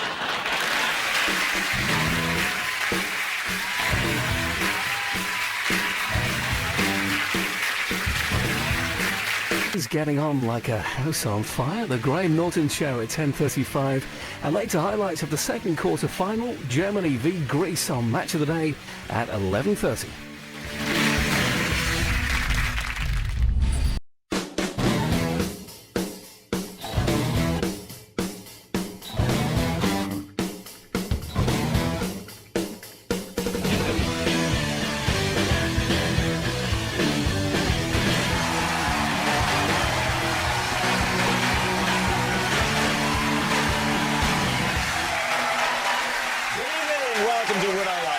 The show with tall tales and tantalising truths. On David Mitchell's team tonight, a heavyweight boxer who Lee was telling me earlier he could definitely take in a fight. It's David Hay. And a comedian and former maths teacher. When he goes to a gig 200 miles away on a train travelling at 70 miles per hour, he knows exactly what time he'll get there. It's Romesh Ranganathan. And on Lee Mack's team tonight, a musician who once had 300 girls faint at his gig. That happened to me once. The St John's ambulance chalked it up to boredom and poor ventilation. It's Martin Kemp. And the hottest thing to come out of the Great British Bake Off since a burnt brioche in Bread Week, it's Mel Gedroych. So we begin with round one, Home Truths, where our panellists each read out a statement from the card in front of them. To make things harder, they've never seen the card before. They've no idea what they'll be faced with. It's up to the opposing team to sort the fact from the fiction. David Hay, you're first up tonight. I refuse to play my son at tennis since he beat me at the age of 5. How old is he now? He's 8 now. So you've not played for 3 years? No. Because you really don't like losing? I hate losing, particularly to someone so small and who laughs hysterically as they're doing it. So I've seen some of your opponents. You don't mind boxing them? I take him to the park sometimes for him to play other adults and take great pleasure in watching him beat them. That's like one of my favourite things to do, just to go and say, I bet you can't beat him. And I'm like, OK, how much? I'm like, how much do you want to bet? And, yeah, this is lovely. So you're sort of pimping him out as a betting. He gets 10% of it. Yeah. Has he got, like, Lego and stuff? I mean... No, he's very active. He had a lesson with Boris Becker the other day. He was his coach. Yeah. Were you watching? Boris? Yeah, that must be terrifying for Boris Becker. Yeah. Like, you're doing really well, really good. Please don't kill him. What's your boy's name? Cassius. Cassius? Oh. So he's Cassius Hay? Yeah. I just want to know, where did you get that idea? With my kids, I was one of those fathers that everything they did, I let them win. You know, none of that. There's no fun in that, though, mate. Like, what's really enjoyable is really crushing them. Like, if I was you, I would have gone away and had secret tennis lessons, and then casually just gone, do you want to have a little knockabout? Then slam, eh? Where's Boris now? Did you have to pay Boris, or was it a favour? No, it was a favour. He heard through the grapevine about Cassius being a One day, player. you know you're going to get the call, don't you? Hello, David. Perhaps you remember what I did for your son. Now it's payback time. I'm stuck in a cupboard.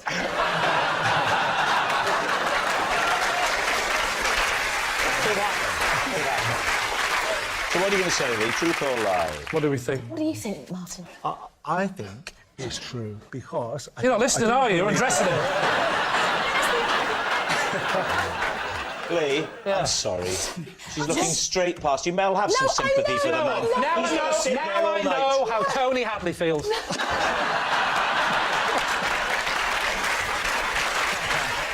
So, what are you going to say? The Boris Becker seems a bit extraordinary for me. Mel is saying lie. Martin I'm can. saying true. You're saying true. Lie. We'll go with Martin and say... You're going to say it's true. OK, David. Truth or lie?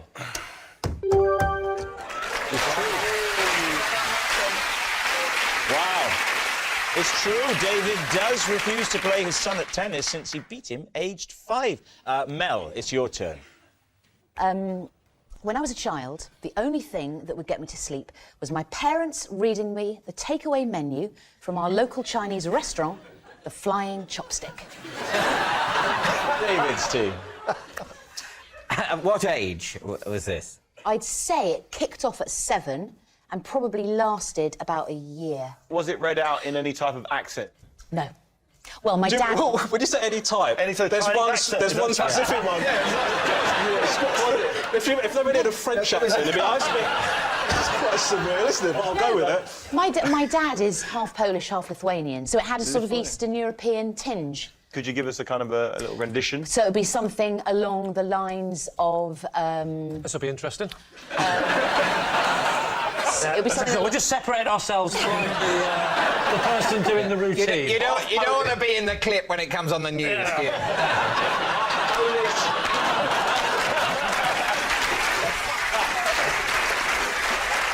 So Dad would say, for example, black bean with chop suey, something like that. Black bean. Was your dad the fella from Sesame Street? One pork balls. Two lovely pork balls. You know, lychee for the end of the menu. That's Yeah, I know that. Lychees. The Flying Chopstick, they just serve a single lychee, don't they? Lychees. It was the staple. It was the 70s. Things were a little bit sparse then. It was Wilson's, you know, things are hard. I can't remember his speech, but you know the one I mean. Things are terrible. Wilson's things are hard. Wilson's things are... Wilson, things are hard. We've only got lychees. Things are hard. We've only got lychees, guys. How far into the menu would you drift off? That's a very good question. That's why I asked it. Yeah. My eye would be sort of fully open, like that. A little bit like... Just one eye open. One eye open, always looking, always just checking. And then I would say, by the end of the first page, the eye would be down. So you used to go to sleep half a face at a time? Can you remember the first time that this happened? It would have been... I think it was on a Friday night. Mum and Dad would have been entertaining, and I laughed a lot and then fell asleep. So what do you think, then? David Hay, how is this striking you? The detail, the fact that she knew straight away what day it was on a Friday night. I don't remember what day it was when you were 7. Oh, I can't did. remember last week. I get punched in the head for a living, but... But David, they did it a lot. They did it a lot. Repetition, eh? Repetition. So I knew the menu back to front because they had to do it so Well, often. that's just Chinese. It would be that way, no, wouldn't it? Yeah,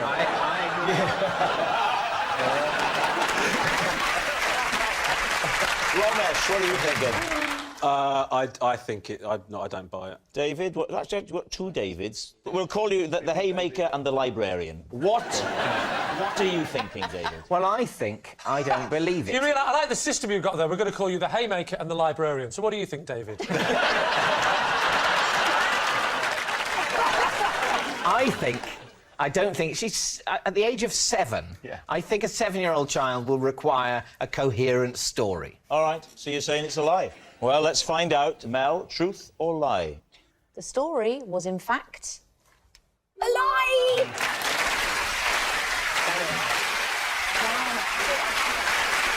Our next round is called This Is My, where we bring on a mystery guest who has a close connection to one of our panellists. Now, this week, each of David's team will claim it's them that has the genuine connection to the guest. And it's up to Lee's team to spot who's telling the truth. So please welcome this week's special guest, Carlos.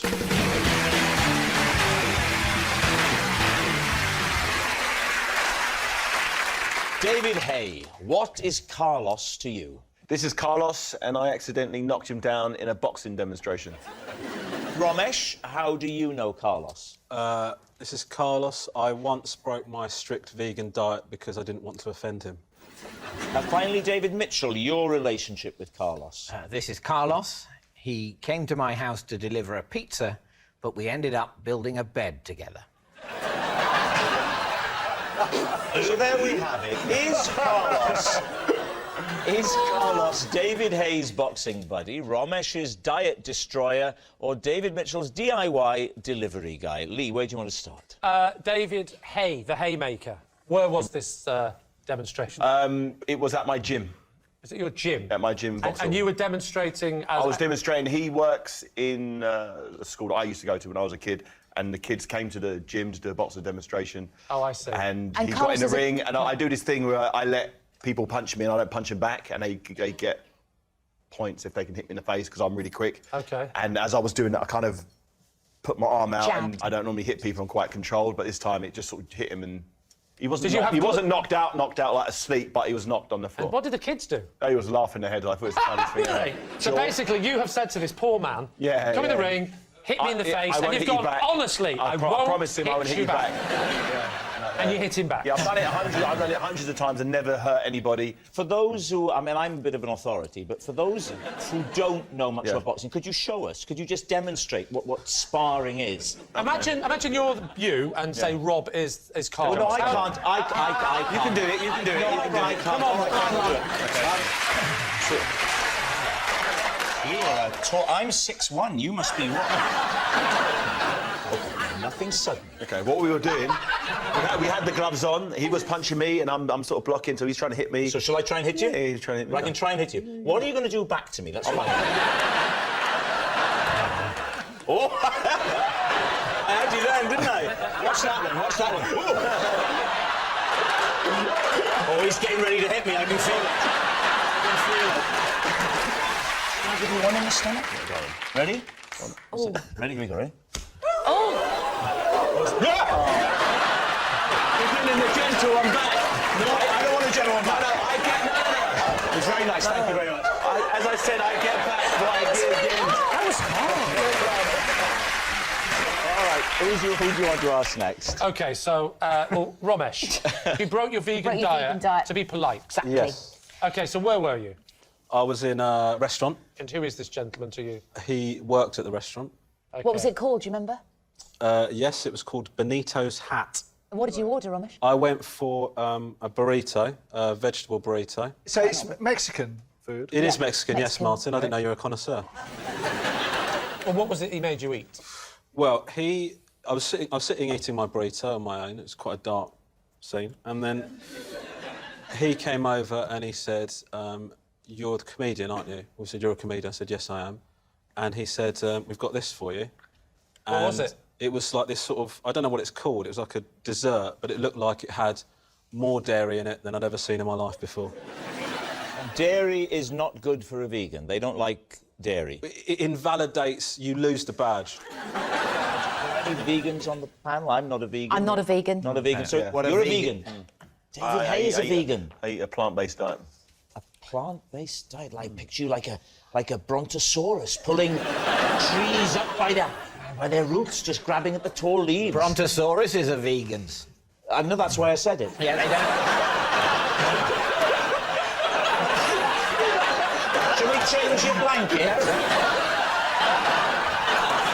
So it's a free dish because he likes your comedy. And Yeah, so he says, oh, I've got this for you. Yeah. And I just sort of felt under pressure, you know. He was like, he'd done a really nice thing. They'd cut the slice out of somewhere and they decorated it and they'd done a little thing with it. And I just thought, I don't want to go, you've offended my sensibility. So how did it taste? I mean... Incredible. It was good. It was one of the best things I've eaten in a long time.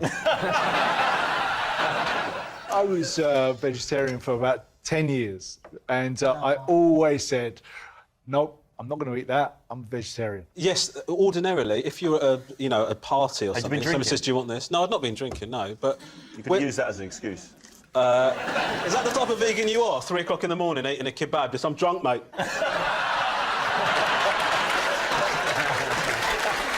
What about...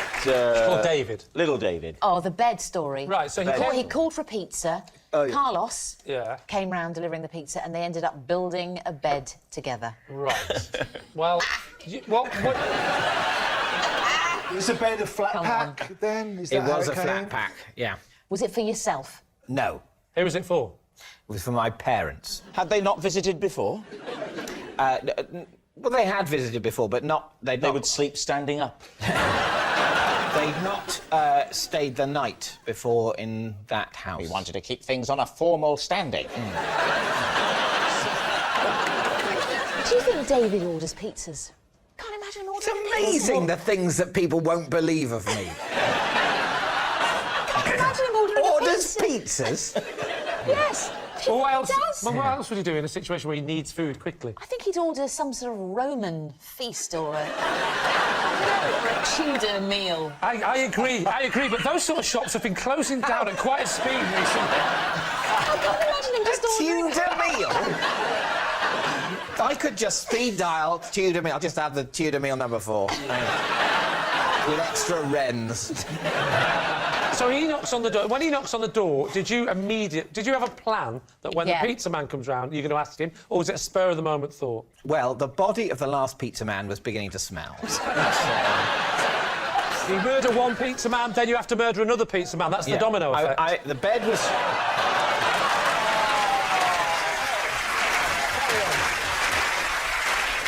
And you've been trying to make this bed on your own. I had. Which bit had you got to? Well, broadly, I'd managed to get the sort of side bits in the bed head bit. Right.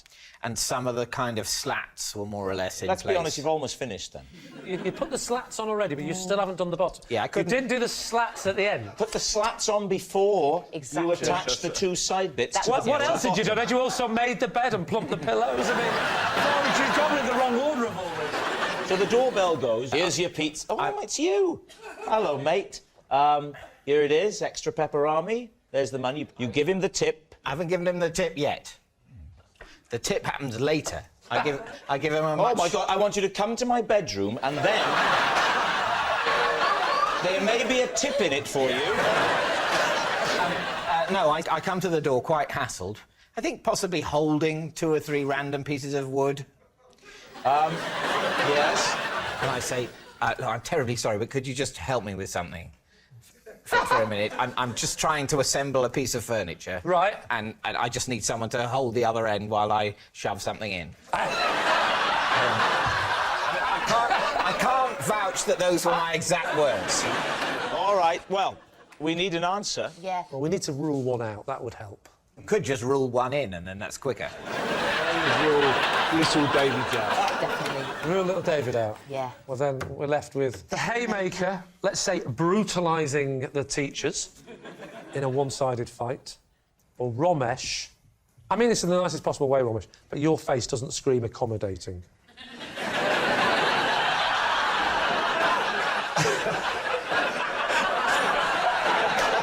So what's it going to be, Lee? Time to make a choice.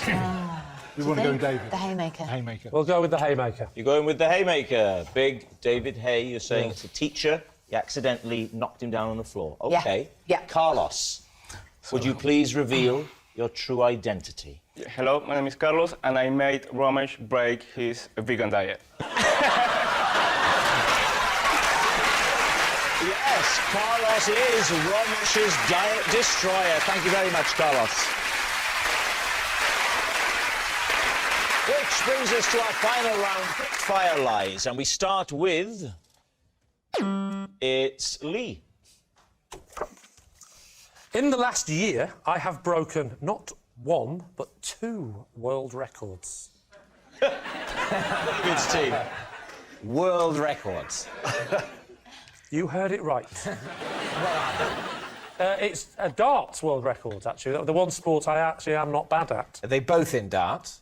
Both, yes. Both records are in darts. Both And what are the 2 records in darts that you now hold? I am the world record holder for the most amount of number 2s in a minute. And I'm also the world record holder for the most bullseyes in a minute. But not just the bullseyes, the green bit, the outer 25 as well. Right, so the most number 2s in a minute. Correct. And the most bullseyes. So, how many is it? That's a good question. I can't remember. The number 2s, it's 18 number 2s in a minute. Yeah. And the bullseyes, or 25s, was 12.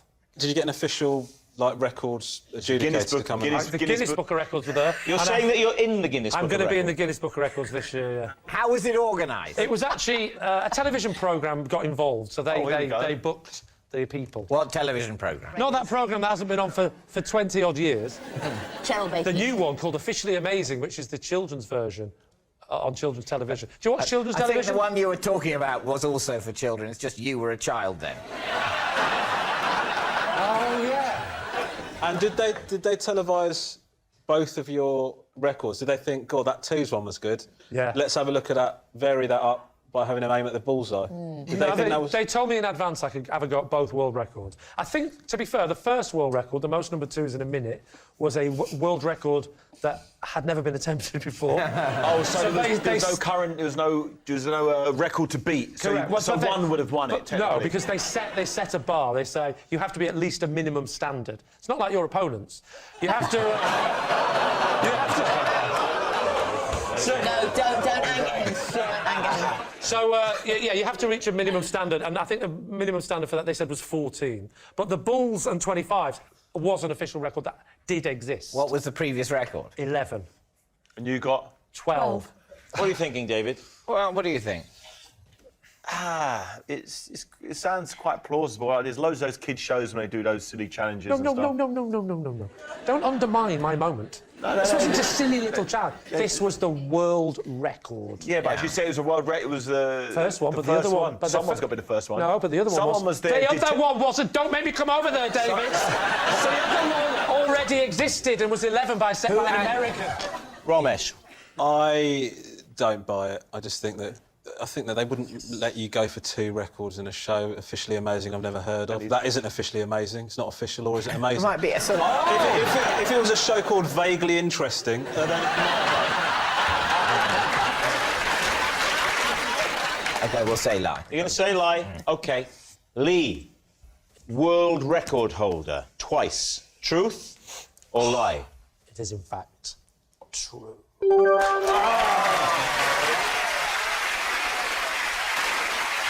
Yes, it's true. Lee has broken 2 world records, and to prove it, here's a clip of Lee doing just that. Time is running out. Come on, Lee, get those darts in. A perfect set. In that attempt, you achieved 12, which is a brand new... Yes, well done, Lee, world record holder. Next, it's Martin. I was once hospitalised after fooling around with a blow-up toy. David C. What was the blow-up toy? Well, it was a lilo. A lilo? Just a normal flat lilo? It was a normal flat lilo, but it had a bit sticking out of it that held your margarita, like a cup holder thing on the edge. Where were you? Club Tropicana? Well, somewhere very similar to that, Ibiza. And I was in the swimming pool, and you know when you put your arms up here on your lilo as you're laying down? Yes.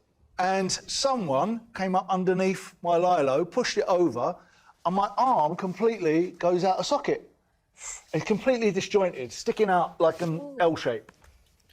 What happened to your margarita? Spilt. How long did it take for your arm to heal up afterwards to get back to normal? Great question, David. Well, I get out and I'm on the side of the swimming pool, and I'm in agony, screaming. Yeah. All the other tourists were trying to name which tune it was that you were singing. So anyway, my wife calls the ambulance. Now, the ambulance that comes is one of those really small ones that they have in Spain. So when they try to put me in the ambulance, I don't go in properly. How small is it? Because my arm's sticking out and I can't get through the door. So the guy gets out the ambulance man, and I'm screaming, and my wife is saying, give him something for the pain, give him something for the pain. So the guy takes off his T-shirt, rolls it up into a little ball, puts it in my mouth and says, bite on this. Right, it's a bite on his sweaty T-shirt. Did stop the pain. that help with the pain? Well, it just stopped the screaming. How long did it take to heal up? I asked the question again as you swerved it. I had to go to hospital. I don't understand that, but after you went to hospital, how long did it take for your arm to get back to normal? So I had an operation. My client does not want to answer the question. I'll tell you what happened. I was in there, and you know. Tell you what, there's nothing wrong with your knees. The tendons sewn together. Yeah. And you know when they wheel you into that recovery room, and as you wake up, as you wake up from kind of anaesthetic, you get really cold, don't you? Yes. So I'm shivering away in bed, and I'm saying to the people in the recovery room, "Oh, I'm freezing, I'm freezing." All of a sudden, this nurse, who was huge, big woman, hears me saying out across the other side of the room, and she hears me saying across the other side of the room that I'm cold. Yeah. Next minute, she comes bounding across, lays on top of me, saying, "I'll keep him warm, I'll keep him warm." It was like a terrifying version of Baywatch. What kind of unorthodox medical procedures are going on here? So how long did it take you to recover from this?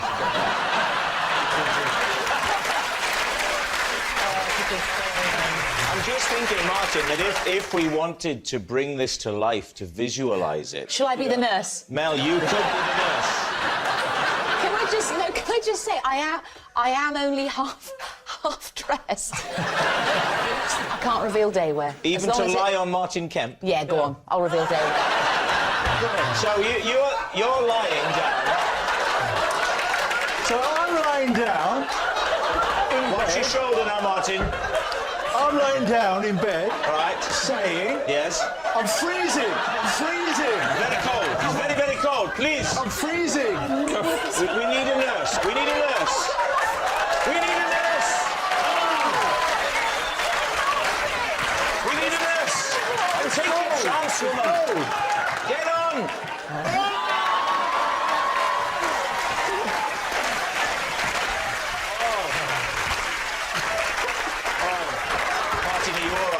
Yeah. Are you all right? So it was kind of like that. But I'll tell you something, it was the last Lilo I've ever gotten.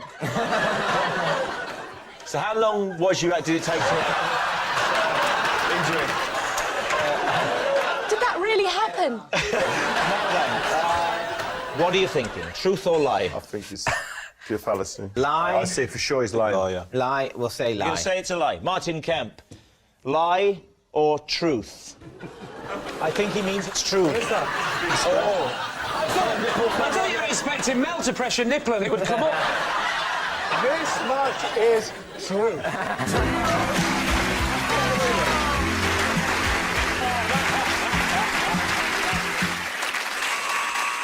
That noise signals time is up, and it's the end of the show. I can reveal that Lee's team have won by 3 points to 2.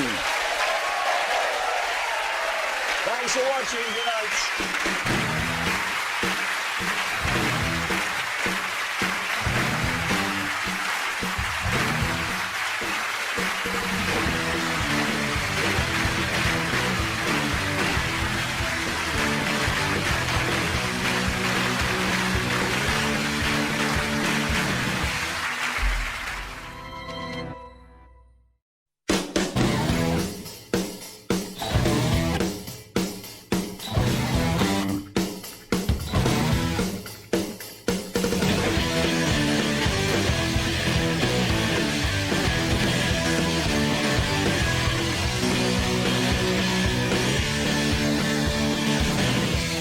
Tonight on Would I Lie to You, comfortable sofa man, Eamon Holmes, king-size tall boy, Dara O'Brien, and part of the furniture, team captain, David Mitchell. And facing them tonight, she's a beautiful Swede, Ulrika Johnson. He's a lumpy turnip, Jimmy Carr. And their benched-up team captain, Lee Mack. But first, please go, if not exactly wild, then at least slightly feral, for your host, Angus Lee.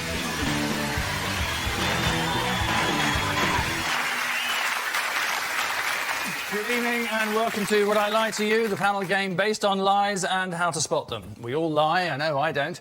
In fact, on average, we tell 3 lies every 10 minutes of conversation, which would explain why Gordon Brown's last speech went on for almost 2 hours. The German philosopher Nietzsche once said truth is only a mobile army of metaphors, metonyms and anthropomorphisms consisting of nothing more than the invention of fixed conventions. But I guess you had to be there.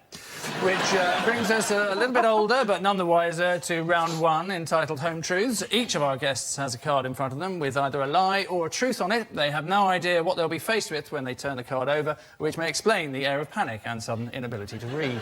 Either way, the opposing team must then glean whether or not it's genuine, and if you understand all that, then you're already way ahead of the panellists. Speaking of which, Ulrika, your home truth, if you would. Oh, that's me. Well done. I hosted the British Sausage Awards. I won. That sounds very you, Ulrika. Where were they held? Where were they held? At BAFTA. At BAFTA? At the BAFTA headquarters. It's a strange place for a sausage awards. Do the sausage and film industries have a long relationship? We provide sausages for lunch at all British films. How many categories were there in the British Sausage Awards? Nicest, longest, fattest, tastiest. Whoa. So, well, this is saving me £1.50 a minute. Do you remember any nominated sausages? No, it's all a bit of a blur, actually. Evidently. Yeah. So this is a while ago now. This is not a gig we could get you to do now, for example. No, probably Has your fee 90... risen? Are you out of the British sausage producers range? I was paid very handsomely. How much, just out of interest? I was probably paid about, I don't know, 30 grand. Stop it. I mean, farming is in crisis. They're throwing away £30,000 on patting each other on the back, as well as hiring BAFTA. That sounds like a sort of sick party. No one is saying that they shouldn't have awards. Let the poor sausage makers have a night out. But Jesus wept, 30 grand for a host. It's a bit extravagant, to be honest. David, you're going to have to make a decision. I think Ulrika would have been embarrassed doing the sausage awards. I think 30 grand Would have takes away a blushed. lot of embarrassment. Okay. So we think it's true? I think it's true. You think it... I think it's a lie. Instinctively, I think it's a lie. OK, you're going to override I'm going to go with Eamon. Fair enough, they're saying it's a lie, so what is the truth, Ulrika? It's the truth. Oh! Yes, it's true. Ulrika did host the British Sausage Awards. As host of the awards, you're entitled to as many sausages as you can eat, which damn near bankrupted the sausage community the year Vanessa Feltz presented them. Sausages are formed from fat, blood, nostril, anus and offal. Coincidentally, also the original names for the Spice Girls. David. When I was 23, I had to talk my way out of a fight with a paper boy. What was it about? What was the fight about? It was about... I was sitting sort of by the side of the road with a couple of friends, and we were chuckling about something, and he thought we were laughing at him. But you're a man and he's, what, 8? No, he was sort of, I'd say, mid-late teens. And how old were you? I was 23. So you were 23, mid to late teens, and there's 3 of you and 1 of him. Yep. I mean, of the 3 of us, 1 was a girl and 1 was me. And what happened? How did you talk your way out of the fight? Well, he came towards us. He dropped the bag with the papers in. Thud. And he said he was coming up like this, going. Like what? Sorry. Like this. When was this? 1872. Did he go like this? Yes, he went like this because he was an otter. And he said, I think he said, it was either what's your problem or have you got a problem? It involved the word problem, but not in a kind of, he wasn't really a problem solver. He wasn't like looking for a problem. He wasn't looking for you to go, my first is in crane, but not in canoe. Yeah, no, I had the strong impression that would have increased my chances of getting hit. And what were your friends called? Tom and Emma. Oh, sounds like it was really going to kick off. Bless you. But when you're not telling the truth, you become like a little schoolboy and smiley and very hesitant, and suddenly, you're just... I want to take you home and put you up on a shelf. The second half of that's worse than the first. So are you thinking this is the truth, You've got or to are go. you agreeing with He's Ulrika? lying. He's lying. There's no way he's lying. He wouldn't lie about a thing like this. Go with me. Come on. It's a tricky one, isn't it? Who do you listen to? I'm going to go with Ulrika and say that I think that it's a lie. OK. David? Oh, my your God. quick reveal. It is, in fact, true. It's... Very good at lying. I don't want to take you home He's anymore. so sweet, isn't he, when he tells the truth? Jimmy, your turn to astonish us. Right you are. I starred in a Japanese commercial for snuff. Is snuff a big thing in Japan? Because it's sort of slightly peaked in the West, I think, level of popularity. They're making commercials for it still, so I'm guessing bigger, but no idea. What was the slogan? I've no idea. I just read autocue phonetically. I mean, I could have declared war for all I know. Right. But I imagine I said buy snuff. I said something like you can have too much of a good thing, I think was the slogan. It was something like that. Because it was a guy doing a line of snuff. like a massive line of snuff. And then his face, like, he did it for real, and like his face kind of ludicrously kind of... So their slogan for selling snuff involved saying, don't have that much of it. You know? Literally, yeah. It's advertising whiskey with someone dying of alcoholism. And then saying, a little bit is tasty, but yeah, it killed this guy. And why did they choose you to be the face of it? Because my TV show, the distraction show that I did on Channel 4, and the American one, goes out in Japan. And it's quite big, because it's like Endurance, but it's with Westerners being hurt. They love He looks that. almost Japanese. I look almost Japanese. That is the acceptable face of racism. So you're still in two minds, or Eamon, what are three your or thoughts? four? He was very convincing. Unless the production crew are mental, we'll be seeing it in about a minute. That's... Oh, he's threatening a clip. So is there any truth in this? I think it's a lie. I think it's a lie. That bit makes me think it's a lie. The clip, the mention clip of the was just too far, Jimmy. So you're veering towards untruth. Lie. Lie. OK. The truth, Jimmy? I can tell you it's a lie. But a good lie. Good one. The next round is called The Ring of Truth. I'll be reading out the top celebrity fact, and the panellists, in turn, will dissect, discuss and finally deduce whether or not that fact has about it the ring of truth or the stench of deceit. So, your teaser. To coincide with the US version of The Weakest Link, Ben & Jerry released a limited edition Anne Robinson-flavoured ice cream. An ice cream that tastes solely of bile and remorse. I can't see that. Not so. It sold out in 2 weeks. Very popular. When you open the tin, was the surface of it really taut in an unnatural kind of way? That you couldn't possibly break into the ice cream beneath. She's doing that thing in the photo, that wink thing, isn't she, which always unnerves me, because she does it at the end of The Weakest Link to sort of say, you know, like... about me. The thing is, though, that wink is the only thing that she used to do that on Points of View as well, and she's sort of trying to say that she's in some way being consistent. Well, in Points of View, she didn't read out the people's letters and then just say, you know, off. Which she does to the answers of the nice people on The Weakest Link who are trying to win a quiz. Do you think when you open the ice cream, it just has, it has written on top, use a proper spoon? There are precedents. Right. They've made Desperate Housewives editions called Cherry Hatcher. So what was the Anne Robinson one called? Ginger Ice Queen. Ginger ice cream's really nice. It's gonna taste of ginger, not of that. Ginger is a recognised pleasant flavour. She's a recognised. That's totally different. It's just people who like ginger enough to be able to stomach the sight of her face while they eat it. I can believe that those people exist.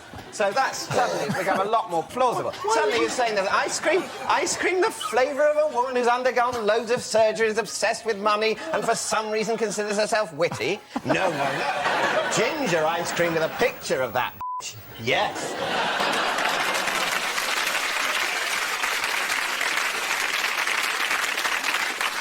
Next week, when Anne Robinson is our guest, she'll be on Lee's team. Poor Anne. I like Anne. We went for a meal with Anne Robinson, do you remember? Yes. It was a BBC meal, and she came up to me, and she went, "Are you a scheduler?" And I thought, "No, I'm not a scheduler." So I went, "Yeah, I am." "Well, why have you rescheduled my show?" And I went, "Well," and I thought I was going to go along with it. It's because she actually thinks I'm scheduling shows. So I said, "Because it's not very good." It's not good. It needs to be on later, isn't it? It's absolutely rubbish, Anne. Is that how she really talks? She talks like she does everything. She was going like, "Can I have more wine?" "It's not real. I'm a pretend evil witch." What are we thinking? I think it's true. I think it's true, Jimmy. I think Ulrika? Okay. It's true. OK, we'll go for true. OK, they're saying it's true. David, your verdict? It all boils down to this. Would you nibble her or not? Well, I mean, I certainly wouldn't, as I think I've made clear. Neither metaphorically nor in real life. Oh, I'm actually going to be sick. I don't think it's true. I don't think it's true. No. OK, we're going to say it's a lie. And you'd be absolutely right. It is a lie. It's complete rubbish. Yes, there is not manufacture an Anne Robinson flavoured ice cream, although the plan had been to freeze the ingredients by holding them next to Anne Robinson's heart. So, at the end of that round, a quick look at the scores shows that it's Lee's team who have it all to do, given that David's team are 5-4 in the lead. Telly-Tales is the frankly slightly twee title of our next round. Some classic TV footage for us all to endure, after which Lee's team will give us an additional related fact. This week, our subject matter is the pioneering children's infotainment series Blue Peter. Since it first hit our screens in 1958, Blue Peter has inspired thousands of kids to watch The Other Side. So let's just remind ourselves of some of its wilder moments.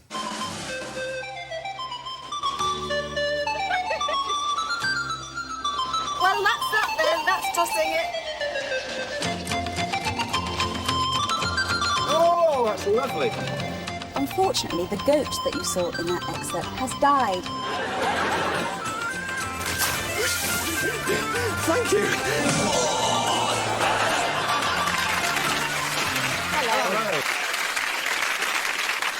So, Ulrika, what is your related fact? Petra, the first Blue Peter dog, died the day after her first show. So producers secretly replaced her with a lookalike. So do we think this is true, David? Well, I think if Petra had died after the first show, that's exactly what they would have done. When you've got a show and you're hoping it's going to run for 50 years, you know, like we're hoping with this show. I mean, what? Yes, they must have made a point of introducing... This is a new sort of television we're doing where the programme has pets, and the children who haven't got pets can maybe think it's their pet. They couldn't possibly say to those children on episode 2, it died. We left it in the car park. We didn't leave a crack.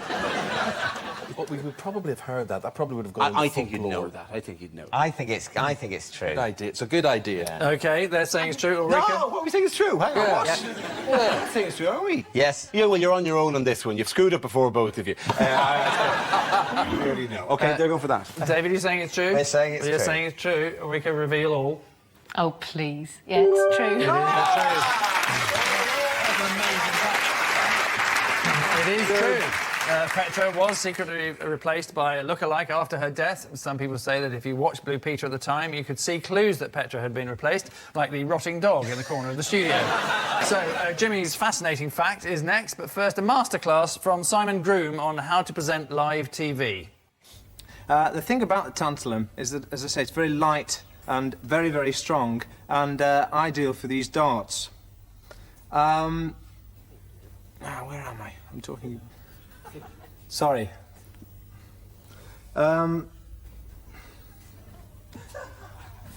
Darts.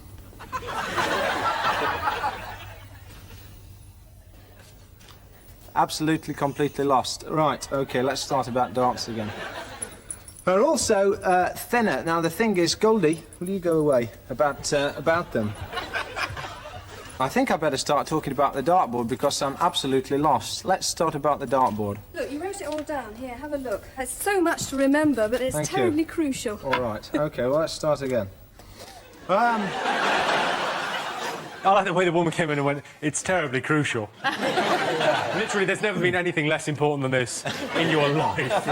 I feel this pain. I did kids' TV for years. I did kids' TV in Ireland for Did you? ages, constantly. And your co-presenters hate you. Like what she did there. Oh, man, kids' TV presenters are always doing that. Great, if you watch CBBC now, you see them all being friendly and palsy and, we're having a great time and we're making stuff and doing stuff. But they will, at any stage, wish to pick up the safety scissors and stab the other person and go, how did you get top of the pops, you bitch?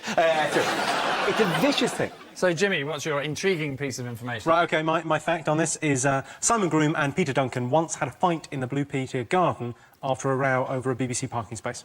Now, why did they choose the Blue Peter garden? They were in the garden filming a bit and they had a fight. They were filming a bit. The parking had presumably happened earlier. Yep. and they filmed it. Well, how did the parking anger reassert itself? They were fighting over parking spaces. It's all right, I've got this, Angus. Leave it. It's quite rare. It's not like that.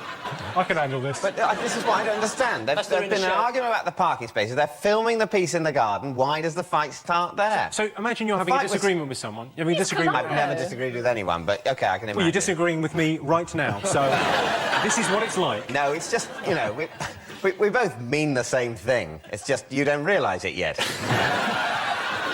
I think, in fairness to them, it says it's about a parking space, but clearly they didn't get on with each other. The rumours were that Simon was slightly jealous of Peter. Maybe they actually really did get on deep down. There was a lot of love there. And a lot of love and complicated feelings and tears and hate, and they start fighting and just to touch another human, and then the fighting starts getting a bit of amorous, and you know, and then they're kissing and fighting and scratching their clothes off each other, and then they fall in the pond and it's all fine and there's no sex. You know what co-presenters are like, don't you, Eamon? That would never have happened in GMTV. We didn't have a garden to f***ing fight in. That was... Sorry, did you say to f*** and fight in? David, what's your answer? Do you think it's true? Well, knowing presenters, I think it's very true. Yeah. I think it's a no. I think it's a lie. We're going for lie. You're going for lie? Yeah. OK, Jimmy, truth or lie? I can tell you that it is a lie. Jimmy was in fact lying. Simon Groom and Peter Duncan did not have a fight over a parking space. The BBC parking spaces were awarded strictly on the basis of merit, so neither of them had one. So at the end of that round, it's Lee's team who are having to take a long, hard look at themselves, trailing as they are 8-4. Our next round goes by the nonsensical title of This Is My. Each of David's team will claim to have a genuine connection with tonight's special guest person, who we're about to introduce you to. It's up to Lee's team to identify the real McCoy. So please welcome this week's special guest person, Alan.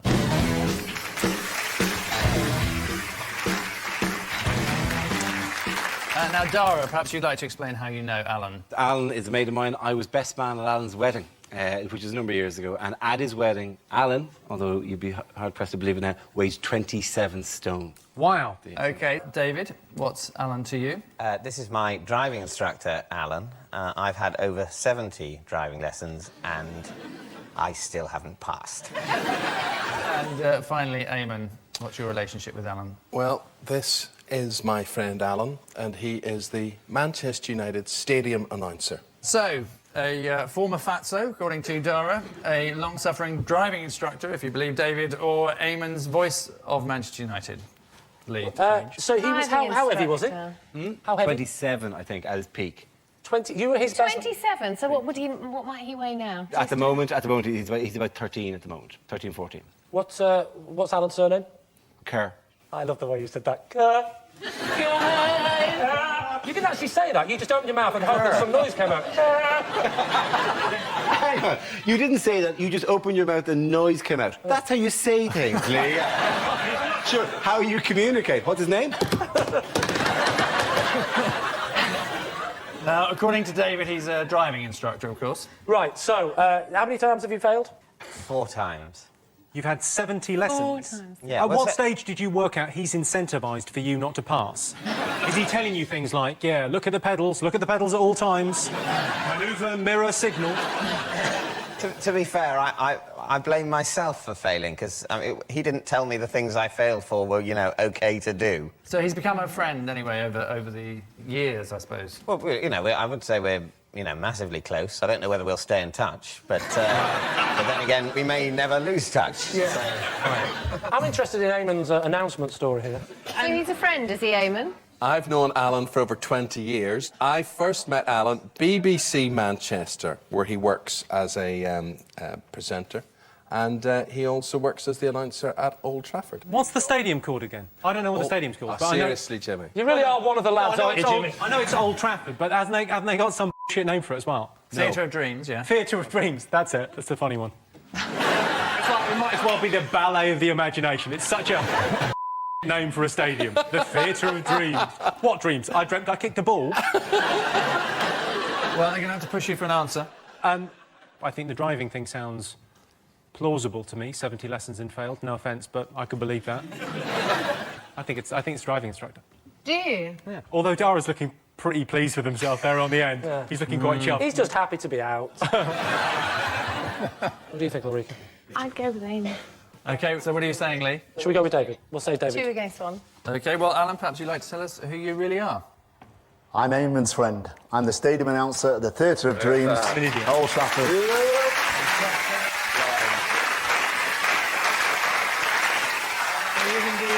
The voice of Old Trafford. Congratulations to Alan. Alan has several duties at the club. He announces the teams, the scorers' names, and how many lap dances the players have roasted the night before. And so to our final quick-fire round. More lie detecting without the aid of ethanol, but this time against the clock, starting now. Eamon. I once saw Carol Vorderman broken down at the side of the road, but I didn't stop to help her as I was running a bit late.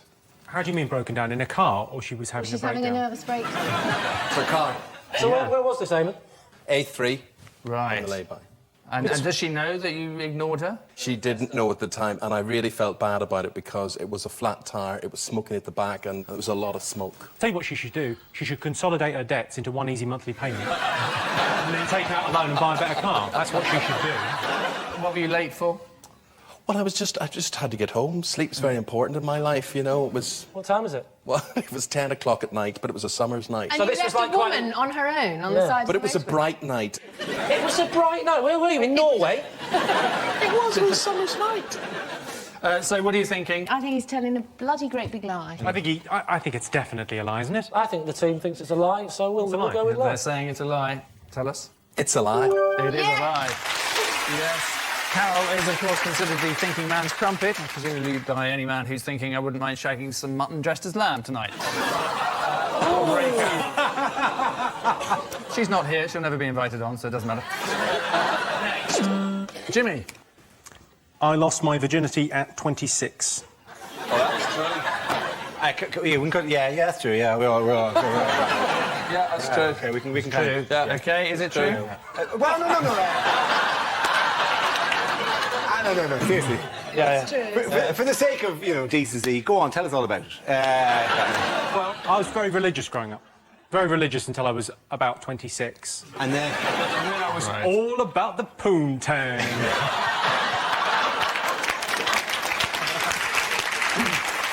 David, do you believe this? Yeah, I'm buying it. And the That's rest what of he your said, team? actually. Yeah. So, Jimmy, could you reveal the truth, please? I can indeed. No shame in that. It is absolutely true. Yes, it's true. Jimmy did lose his virginity at the age of 26. Also, coincidentally, it was the day that he discovered he could make people laugh. Next. Dara. Oh, I have received a text message from Bono. Of course you have. You're Irish. Yeah. And there are 7 of us. We live in that? one big house, and we all dance in a circle around together. What did the text say? Did it say "Beautiful Day" is out Monday? No, it wasn't a group text. It was a specific thing because I did a gig for a charity that I had over there, and he just said thanks for the gig. Are you text pals now? I sent a reply, but it didn't bloom into a full-scale relationship. What did you say? No problem, D. Have you kept it? No, because that's a couple of phones ago now. It's sitting on a Nokia somewhere in a drawer at home. Frankly, I don't need it that much socially. Conversation doesn't die off in my house so much you go... has anyone got a charger from the early millennia that I could use? I've got a thing I want to show you. So what are you veering towards? I think it is true. It's true. OK, we'll say that's true. OK, fact or fabrication? You're going for true? If it just kills this ridiculous notion that just because I'm Irish, I know all other Irish people, it's a freaking lie.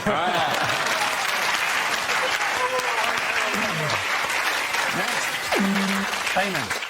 Now, I have 7 cats, and they're called Monday, Tuesday, Wednesday, Thursday, Friday, Saturday, and Pickle. Sorry, what was the last one? Pickle. Pickle. Why didn't you call him Sunday? Because, as the audience will say to you, it sounds better when you say, hello, little pussy pickle, doesn't it? Are you suggesting that Sunday would be an absurd name to call a cat? You're not a cat person. And also, you'd sound like you had dementia or something. If you... Monday! Tuesday! Wednesday! It's It's Monday, Eamon, isn't it? Where's my slippers? Pick up pussy! Come on. We're not idiots, Eamon. We're not idiots. Could you describe Tuesday to me? And don't say it was a lovely walk in the park. Right? Tuesday's a particularly ginger little tome cat. Thursday. Tell us about Thursday. Thursday's grey and sort of white chest. What colour's Wednesday? Wednesday's sort of, well, you won't believe this, but sort of green, olive-looking colour. Green cat now? Oh, well, of course it's true. You've got a green cat. What colour is Tuesday's cat again? Tuesday's cat is a sort of gingery colour. Oh, but good idea. He's remembered that lie. I'm willing to go for it. Jimmy thinks it's true. Ulrika? I'm kind of inclined. Are you two mental? I'm feeling it. Are you actually mental people? He's just so lovable. He's got a green cat. What bit of that is true? It's an absolute load of codswallop, Eamon Holmes. He's saying it's not true, so is he lying or is he not? It's a lie. It's a lie. Eamon does not have 7 cats called Monday, Tuesday, Wednesday, Thursday, Friday, Saturday and Pickle. The only spoiled, pampered creature Eamon spent any time with is Anthea Turner. And after a while, he wouldn't let her on the sofa either. Incidentally, Pickle the cat is what Korean chefs do if customers order a starter. Which irritating noise means that at the end of our final round, it's David who are tonight's superheroes, triumphing over Lee's team 13-6. So many congratulations to our winners, slightly fewer to our losers. Join us next week for more Issues with the Truth. And remember that liars will often touch their nose, mouth or ears when telling a lie. As when Sharon Osbourne says, all these are completely natural. Good night.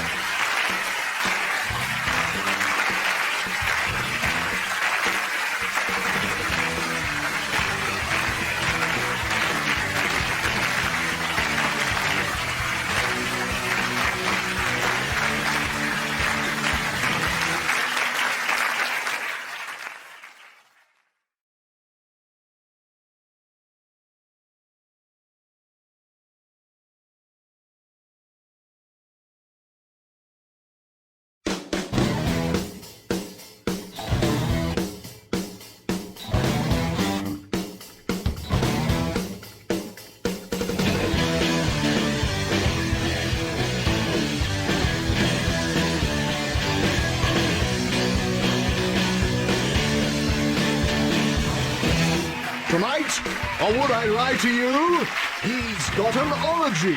It's David Baddiel. That deserves an apology. It's Maureen Lipman. And their team captain, David Mitchell. And facing them tonight, I don't believe it, it's Jimmy Carr. Now that's out of the way, here's Richard Wilson. And their team captain, Lee Mack. But first, imitate a gas leak and bring the house down for your host, Angus Deaton!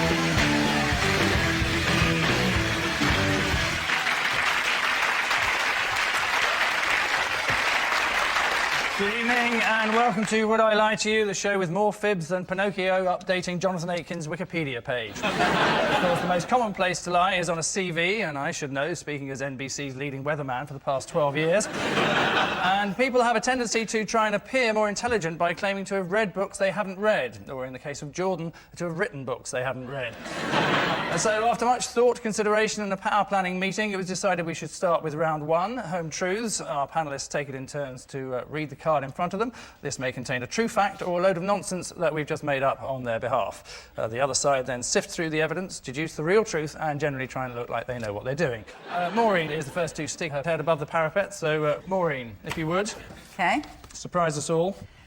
Yes, I once worked as part of a circus double act, which was called Franco and Tutti. Professionally? Yep, You got paid for it? I did. So, what was the double act called again? Franco and Tutti. And you were? Franco. Can you describe the act? Yeah, I was the ringmaster and she pretended to be all numbers of animals. All numbers of All animals? numbers? Well, like what? Well, she pretended to be an elephant, she pretended to be a prancing horse. Right. Lee, this line, we're not trying to book the act, we're just trying to... How old were you? I was 14, she was 12. It was child labour. It was, when I said professional, we did it on stage, somewhere up north in the pantomime. Whereabouts up north? In Hull. You so said that as I'm the expert on the north. There's a place called Hull. This sounds like it might be true. Yeah. We won this thing to go on the panto. You won a competition to go to Hull? No, no. What was the second prize? So you weren't paid for it? Yes, we were. You were paid for it? Well, we were given food. Were you given, like, buns when you were an elephant? What's the name of the panto? The panto was just your traditional Cinderella pantomime. And how many And shows? Not that traditional, because in the middle of it, a ringmaster came on, and a girl dressed as an elephant and then a donkey. The old traditional pantomime of Cinderella. In pantomime, Lee, they do mess around with the story a bit. They don't just... Yeah, they do, but not in traditional pantomime, they don't. Yes, they do. In the story of Cinderella, there's no bloke dressed as a woman. You know, in the fairy tale, pantomime itself is already screwing around with the story. Are you having a little bit of a circus bit? It's just a bit of fun. I saw a panto. They had a laser light show. What do you think, Richard? I think she's changed her story. She said she was being paid for it initially. It was professional. But it was a professional but she might be show. telling the truth, but getting a bit confused. Yeah. It's true. It's Maureen Lipman. So what do you think, Team Captain? I'm saying it is a lie. Maureen, gospel or garbage? It is, in fact, a lie. It is a lie. Yep, it's a lie. Maureen was not part of a circus double act called Franco and Tutti. A recent report cleared circuses of being cruel to animals, but found them guilty of cruelty to audiences. Many feel that there's no need to pay £20 to see people falling over each other, throwing knives and wearing ridiculous amounts of makeup when you can just visit Basildon on a Friday night. So, Jimmy, your turn to shock us all. Oh, right, OK. Oh, there you go. I had an interview at MI5 to be a spy.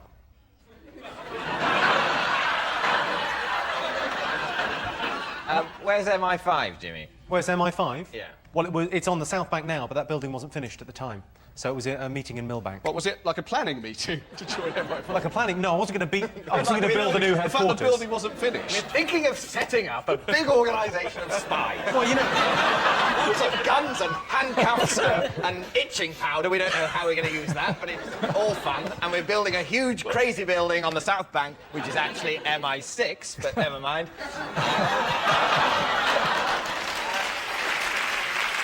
Can I say I'm worried now that you know a bit much about it, and you really do seem like a spy, I think, because you're posh and a tiny bit gay, even though you're not. Well,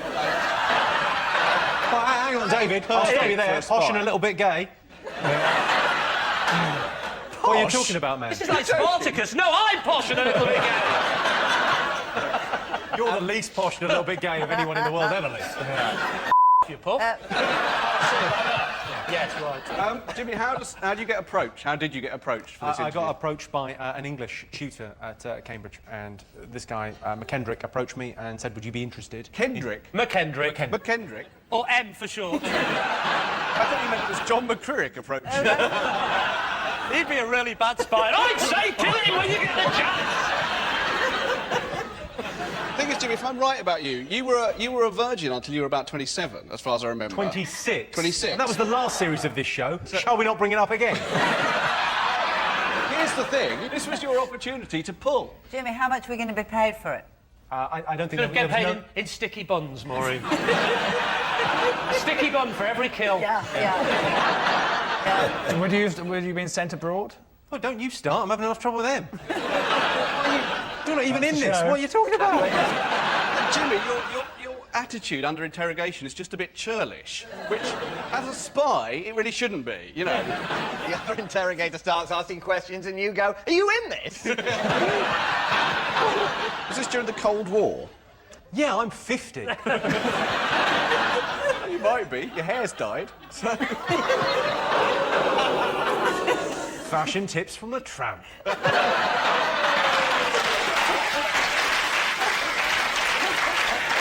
Now, girls. Was there a practical side to the interview? Did you have to... Yeah, I had to a girl in the speedboat.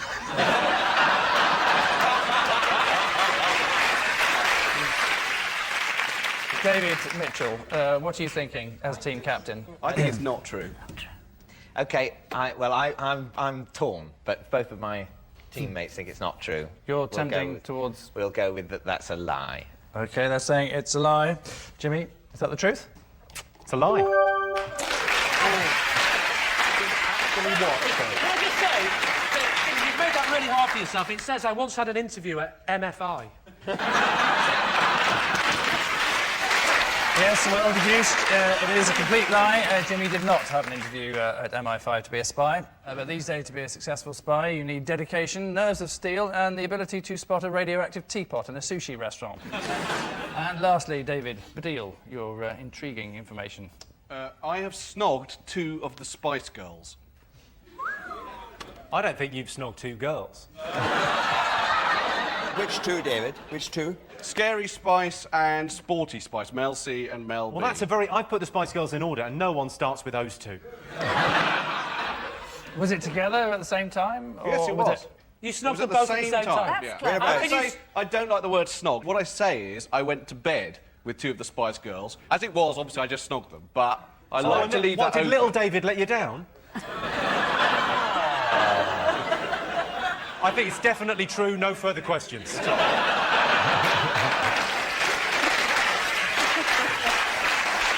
was a bit strange, actually, because, to be honest, I was only really interested in Melanie B, who I've been having... It was at the Four Seasons Hotel in Los Angeles, and I've been having a bit of a flirtation with her. Basically, I did end up with Melanie B in my room, and then Melanie C just kind of turned up.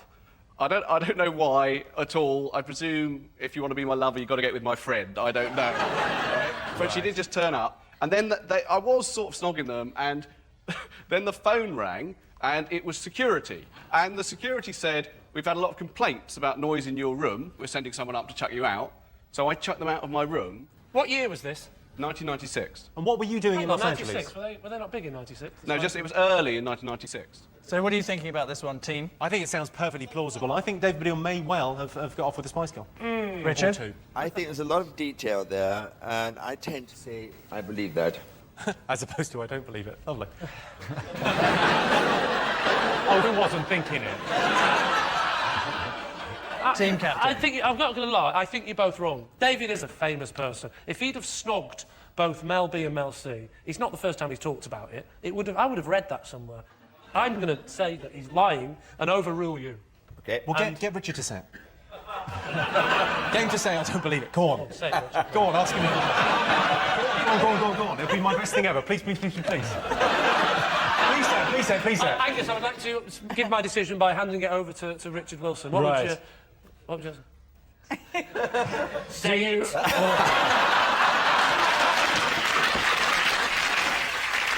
Well, I've got a catchphrase as well, which is, I think you're a lying scruff. OK. David, tell us all. It's true. You have snogged 2 of the Spice Girls. It is true, yes. In case you didn't catch it, David has snogged 2 of the Spice Girls. Just 3 more to go, and he gets to keep the set. This, of course, gives David a girl group hit rate of 40%. Impressive, but still slightly behind Lembit Opik, who's currently on 50. Our next round is Ring of Truth, which has been described as both simple and subtle. The people describing it as simple being correct. I dish out celebrity fact. Lee's team, guess if it's true. Nothing could be more entertaining. After this frighteningly genuine travel guide from NBC. Scotland is the place where the pipes skirl, the men wear kilts, and everybody drinks Scotch whiskey and talks with a funny accent. One of their traditions is fighting. Normally friendly, they can, when riled, fight and kill with anything from swords to sidearms. And the only thing certain is, they'll never bite you to death. Scots eat almost all the time, and they prefer something sweet. Ice cream or candy or pastries, anything with a high sugar content. They munch constantly. The national characteristic of Scotland is a moving jaw.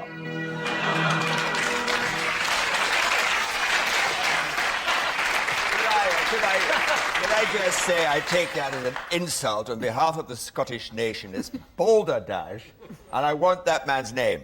That's disgusting. This is your chance. Why don't you say...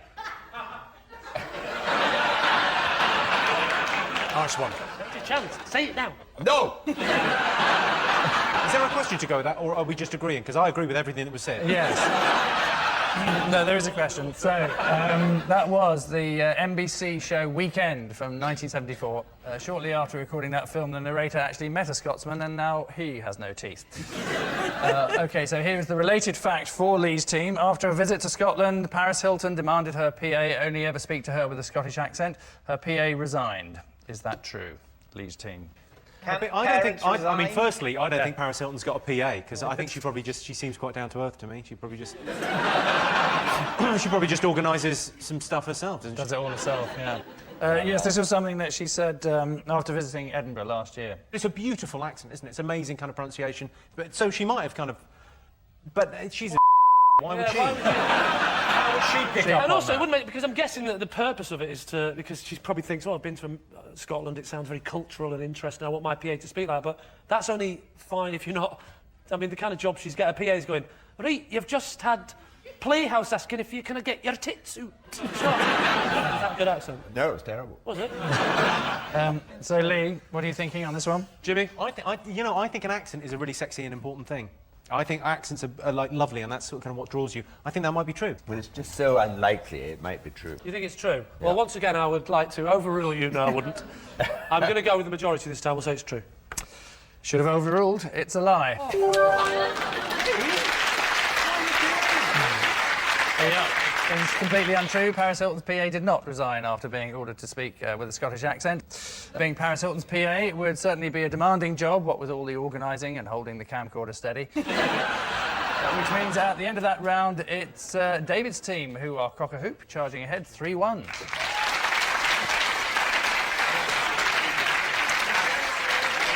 Our next round goes by the blatantly curtailed title of This Is Mine. Lee's team will each claim to have a connection with tonight's mystery guest. David's team has then analysed the three claims and sought the genuine wheat from the fraudulent chaff. So let's meet this week's special guest person, Della.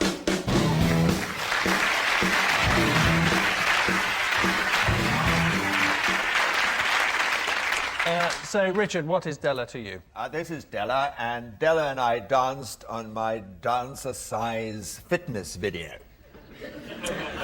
OK, Lee, perhaps you'd like to explain how you know Della? This is Della, the estate agent who accidentally locked me in a house after a viewing. Right, and finally, Jimmy, your relationship This with... is Della, and she is my chiropodist. Right. So there you have it. A dancer-sized partner to Richard, a forgetful estate agent, if we believe Lee, or a chiropodist to the stars, or at least Jimmy. David's team. Can I ask Richard something? Richard, the exercise video that you made, did it sell well? No. That's obviously a lie, because you've never made an exercise video. And what was it called, this exercise video? I don't believe it. A dance... I don't believe you made Richard one. Wilson's Learn Dancing video. That's not...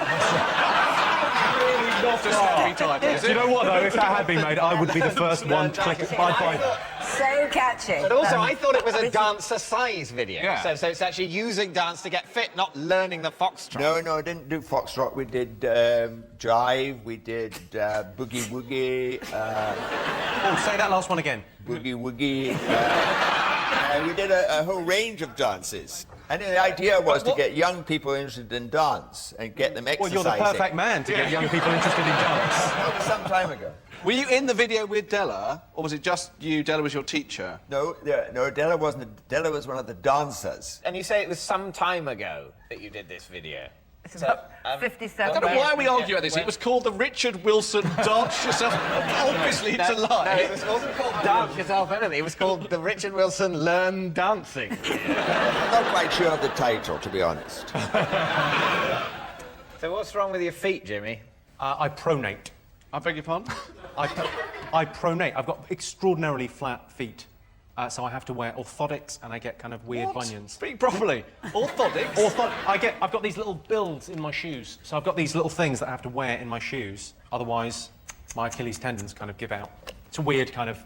I've got weird bunions, yeah. Whoa, you know all the chat-up lines, don't you? I got some weird bunions, baby. What does she do for you? She makes those little things for my feet, and then she kind of... I get very rough skin, because I have to wear these things, and then she kind of deals with that. I'm a bit confused by the fact that Della here not only makes your orthotics, but also rubs your rough bits. As in chiropodist. So, which is she?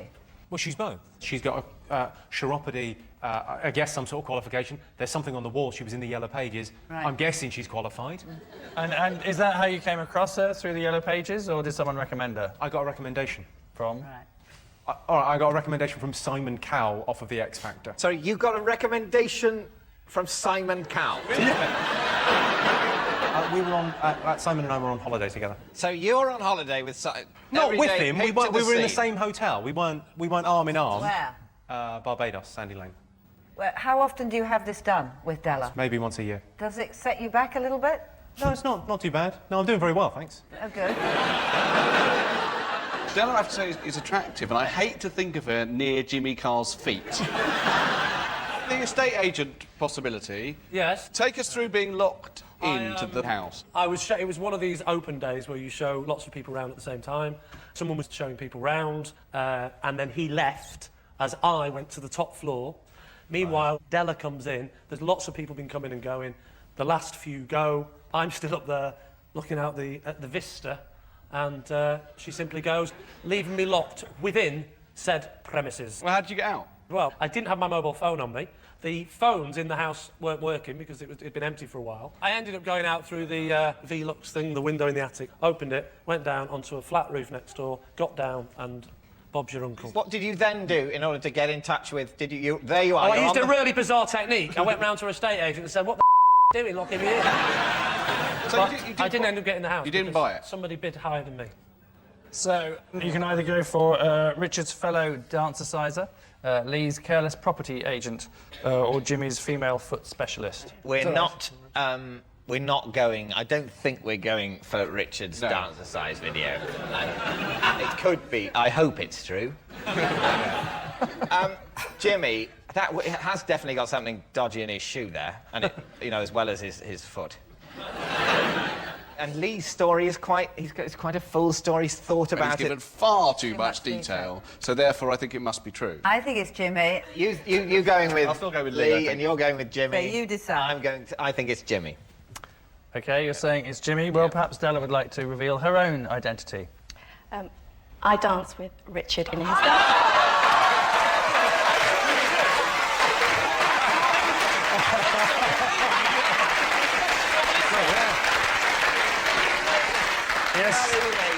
Yes, Della is indeed Richard's video dance partner, and proof, if proof were needed.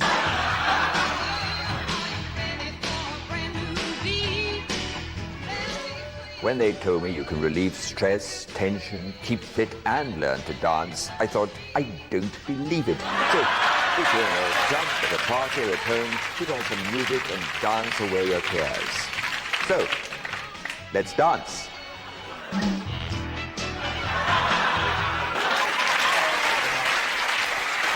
Congratulations to Della, and thank you very much for joining us.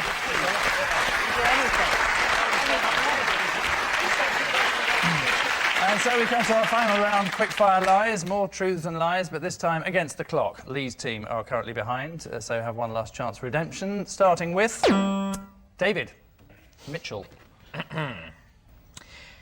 I used to buy my gran a chocolate orange every Christmas until I found 7 of them in a drawer at her house. That sounds like a chilling moment. What were you doing rummaging through your nana's drawers? What were you looking for? There's no bras in here. Oranges. I've painted a horrible picture there, David. I can only apologise. I was fetching a packet of cigarettes for my grandfather. Wait a minute. Why does your granddad keep his cigarettes in your grandmother's drawer? It was... Pardon? Sorry, there's a glitch in the Matrix. There was... It was in their bedroom. He used to keep his cigarettes in an item of furniture called a tall boy, and I would go and... This was when I was sort of, I don't know, 11 or 12. I would go and fetch them for him so he didn't have to go upstairs. And I found at the back of the drawer these 7 chocolate oranges. What did you do after the discovery? Confront her. Shot her. No, I didn't do anything. I didn't buy her any more chocolate oranges. Did you not mention it to her? No. Were you devastated? I felt a bit bad. Is this sounding convincing? I don't think it's true at all, because I don't think she'd keep them all lined up neatly in a drawer like some weird psycho horror film. You've watched some very tame horror movies. The row of confectionery. Some of them are out of date. What do you think, Richard? I say a lie. Jimmy? I think it's true. Well, I'm going for age and experience. I'm saying that I agree with Richard and saying that that is a lie. Saying it's a No, lie. it is, in fact, a lie.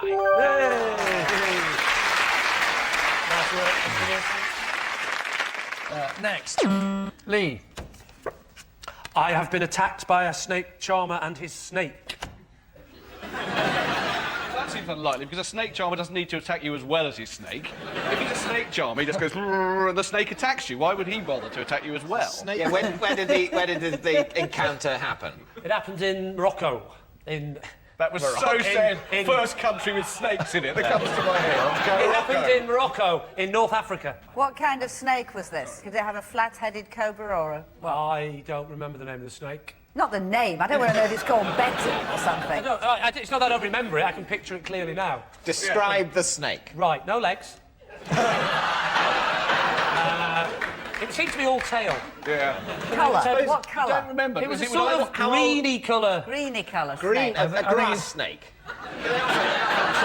The magnificent grass snake. Over a foot in length. Yeah, fearsome reptile has ever been seen on the dusty streets of Morocco. Yeah, it's what happened was a man ran at us with a snake, starts hitting us with this snake like that, and we all turn to each other and go, oh, what kind of snake is that? When were you in Morocco? What's going on? We went to Morocco, 1989. Who's we? You and... We, us three. Oh, three. It's me and three friends. There's no point saying who, you won't know who they are. Why did the snake attack you? Because we were taking photographs. You know, I don't need to know, you know what a photograph is. Richard, we were taking a photograph, right?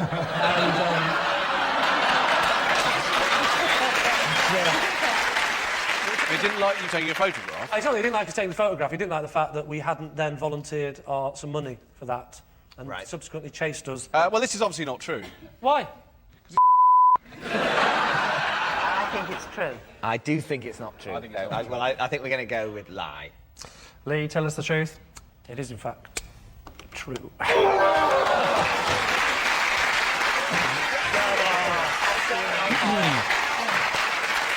Next.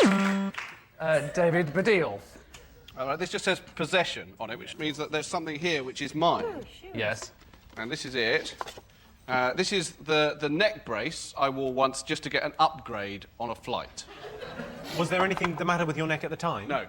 And you just wore that to get... Definitely true. I know you. It's bound to be true. I can speak for your character. That sounds exactly the kind of thing. I'm amazed you weren't in a wheelchair at the time, frankly. So you took it with you for that purpose? Yes. Did it work? Yes. Where was your seat? Was that in club or economy? It was originally in club, and I got upgraded to first class. Could you just slip it on, just so that we can see how I can slip it on. Yeah. Vulnerable you look? How does it look? Hang on, this is the face I did as well. Just look like a vicar. Did you keep it on for the entire flight? Yeah, I did. I was too worried. Did you take it off? Taking it off. What did you tell the stewardess was wrong with you? She didn't ask what was wrong What with about me. the person you were sitting next to? Didn't they ask what you'd done? It was a while ago now. I mean, Not the bloke with the plastic ass legs. There's nothing wrong with me either, mate. The whole of first class. There was a guy. Where's the toilets, mate? There was a guy.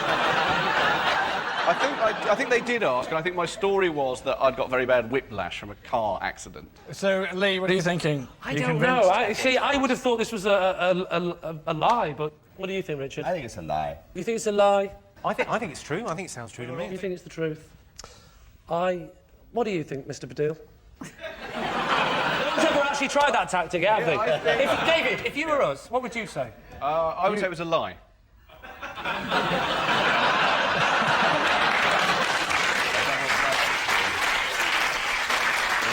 Does that help at all, Lee? It's definitely true. He couldn't have thought of a double Because that obviously means... I think it's a lie.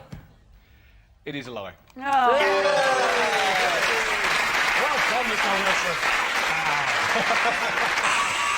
Which ill-mannered buzzing means at the end of the show, it's, well, Lee's team, who are tonight's Golden Girls, having outclassed David's team 6-5.